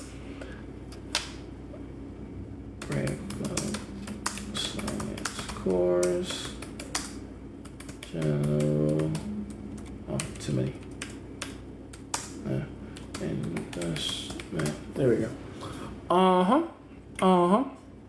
Since it's hard, you're right. You don't know the theory around Mary? No. And again, it doesn't really matter. Who cares? This is dumb questions people like wonder and worry about in the Bible. Did Jesus marry? But like, how did Noah get 2 of the animals into the ark though? Like, these things don't fucking matter. You're missing the point of these passages. You feel me? This is so interesting. I'm going to give her some tonight. Right now, she thinks I'm a douche. type shit. Again, do not overdo it though. Do not be out here promising the moons and the stars. Tell her what the expectations are and tell her you will do your best as a man to keep your word to them, but not more than that. All right. A tent type shit. They didn't have fucking Airbnbs back then. The fuck? You were right about Trump, Jace. Just saw a video of a girl saying who was going to tell her that Trump, what happened to Trump? What happened to him? Just saw a video of a girl saying who was going to tell her that. What were we talking about? What happened to Trump? Let's see. I didn't read that one. Trump is 6'3". I think he's like shrunk to 6'2" or something. All right, I think I've caught up on all the messages and all the comments. I have to go now, guys. It is time. I know it's been a beautiful Sunday service, but I gotta go. I got a life to live. I got one more errand to run today, and then I can rest my weary head and my dancing tongue. I have done nothing but talk all day, man. I'm grateful for the life I live. Jesus Christ. Y'all ever just happy cry sometimes because your life is just so fucking awesome? Praise God, praise God. Shout out to you guys. Thank you for actually staying here, especially those of you that stayed since the beginning. Appreciate you guys. Love you guys. Use everything I tell you. Practice your game as thoroughly as possible. Go watch the the fundamental laws of the game. It's on my YouTube. It's here on my TikTok. It's a series. Go and register for my free course, Self-Belief, okay? I love you guys. I appreciate you guys. I'll see you guys hopefully tomorrow, all right? If I can't make it tomorrow, I will be here Tuesday, but hopefully tomorrow. But I love you guys. I appreciate you guys. For those of you on YouTube, because you will be seeing this later on YouTube, like, subscribe, all that good shit, all right? They'll turn on the notification bell. It's been Jason Favorite Scientist, and with all this information, what you must.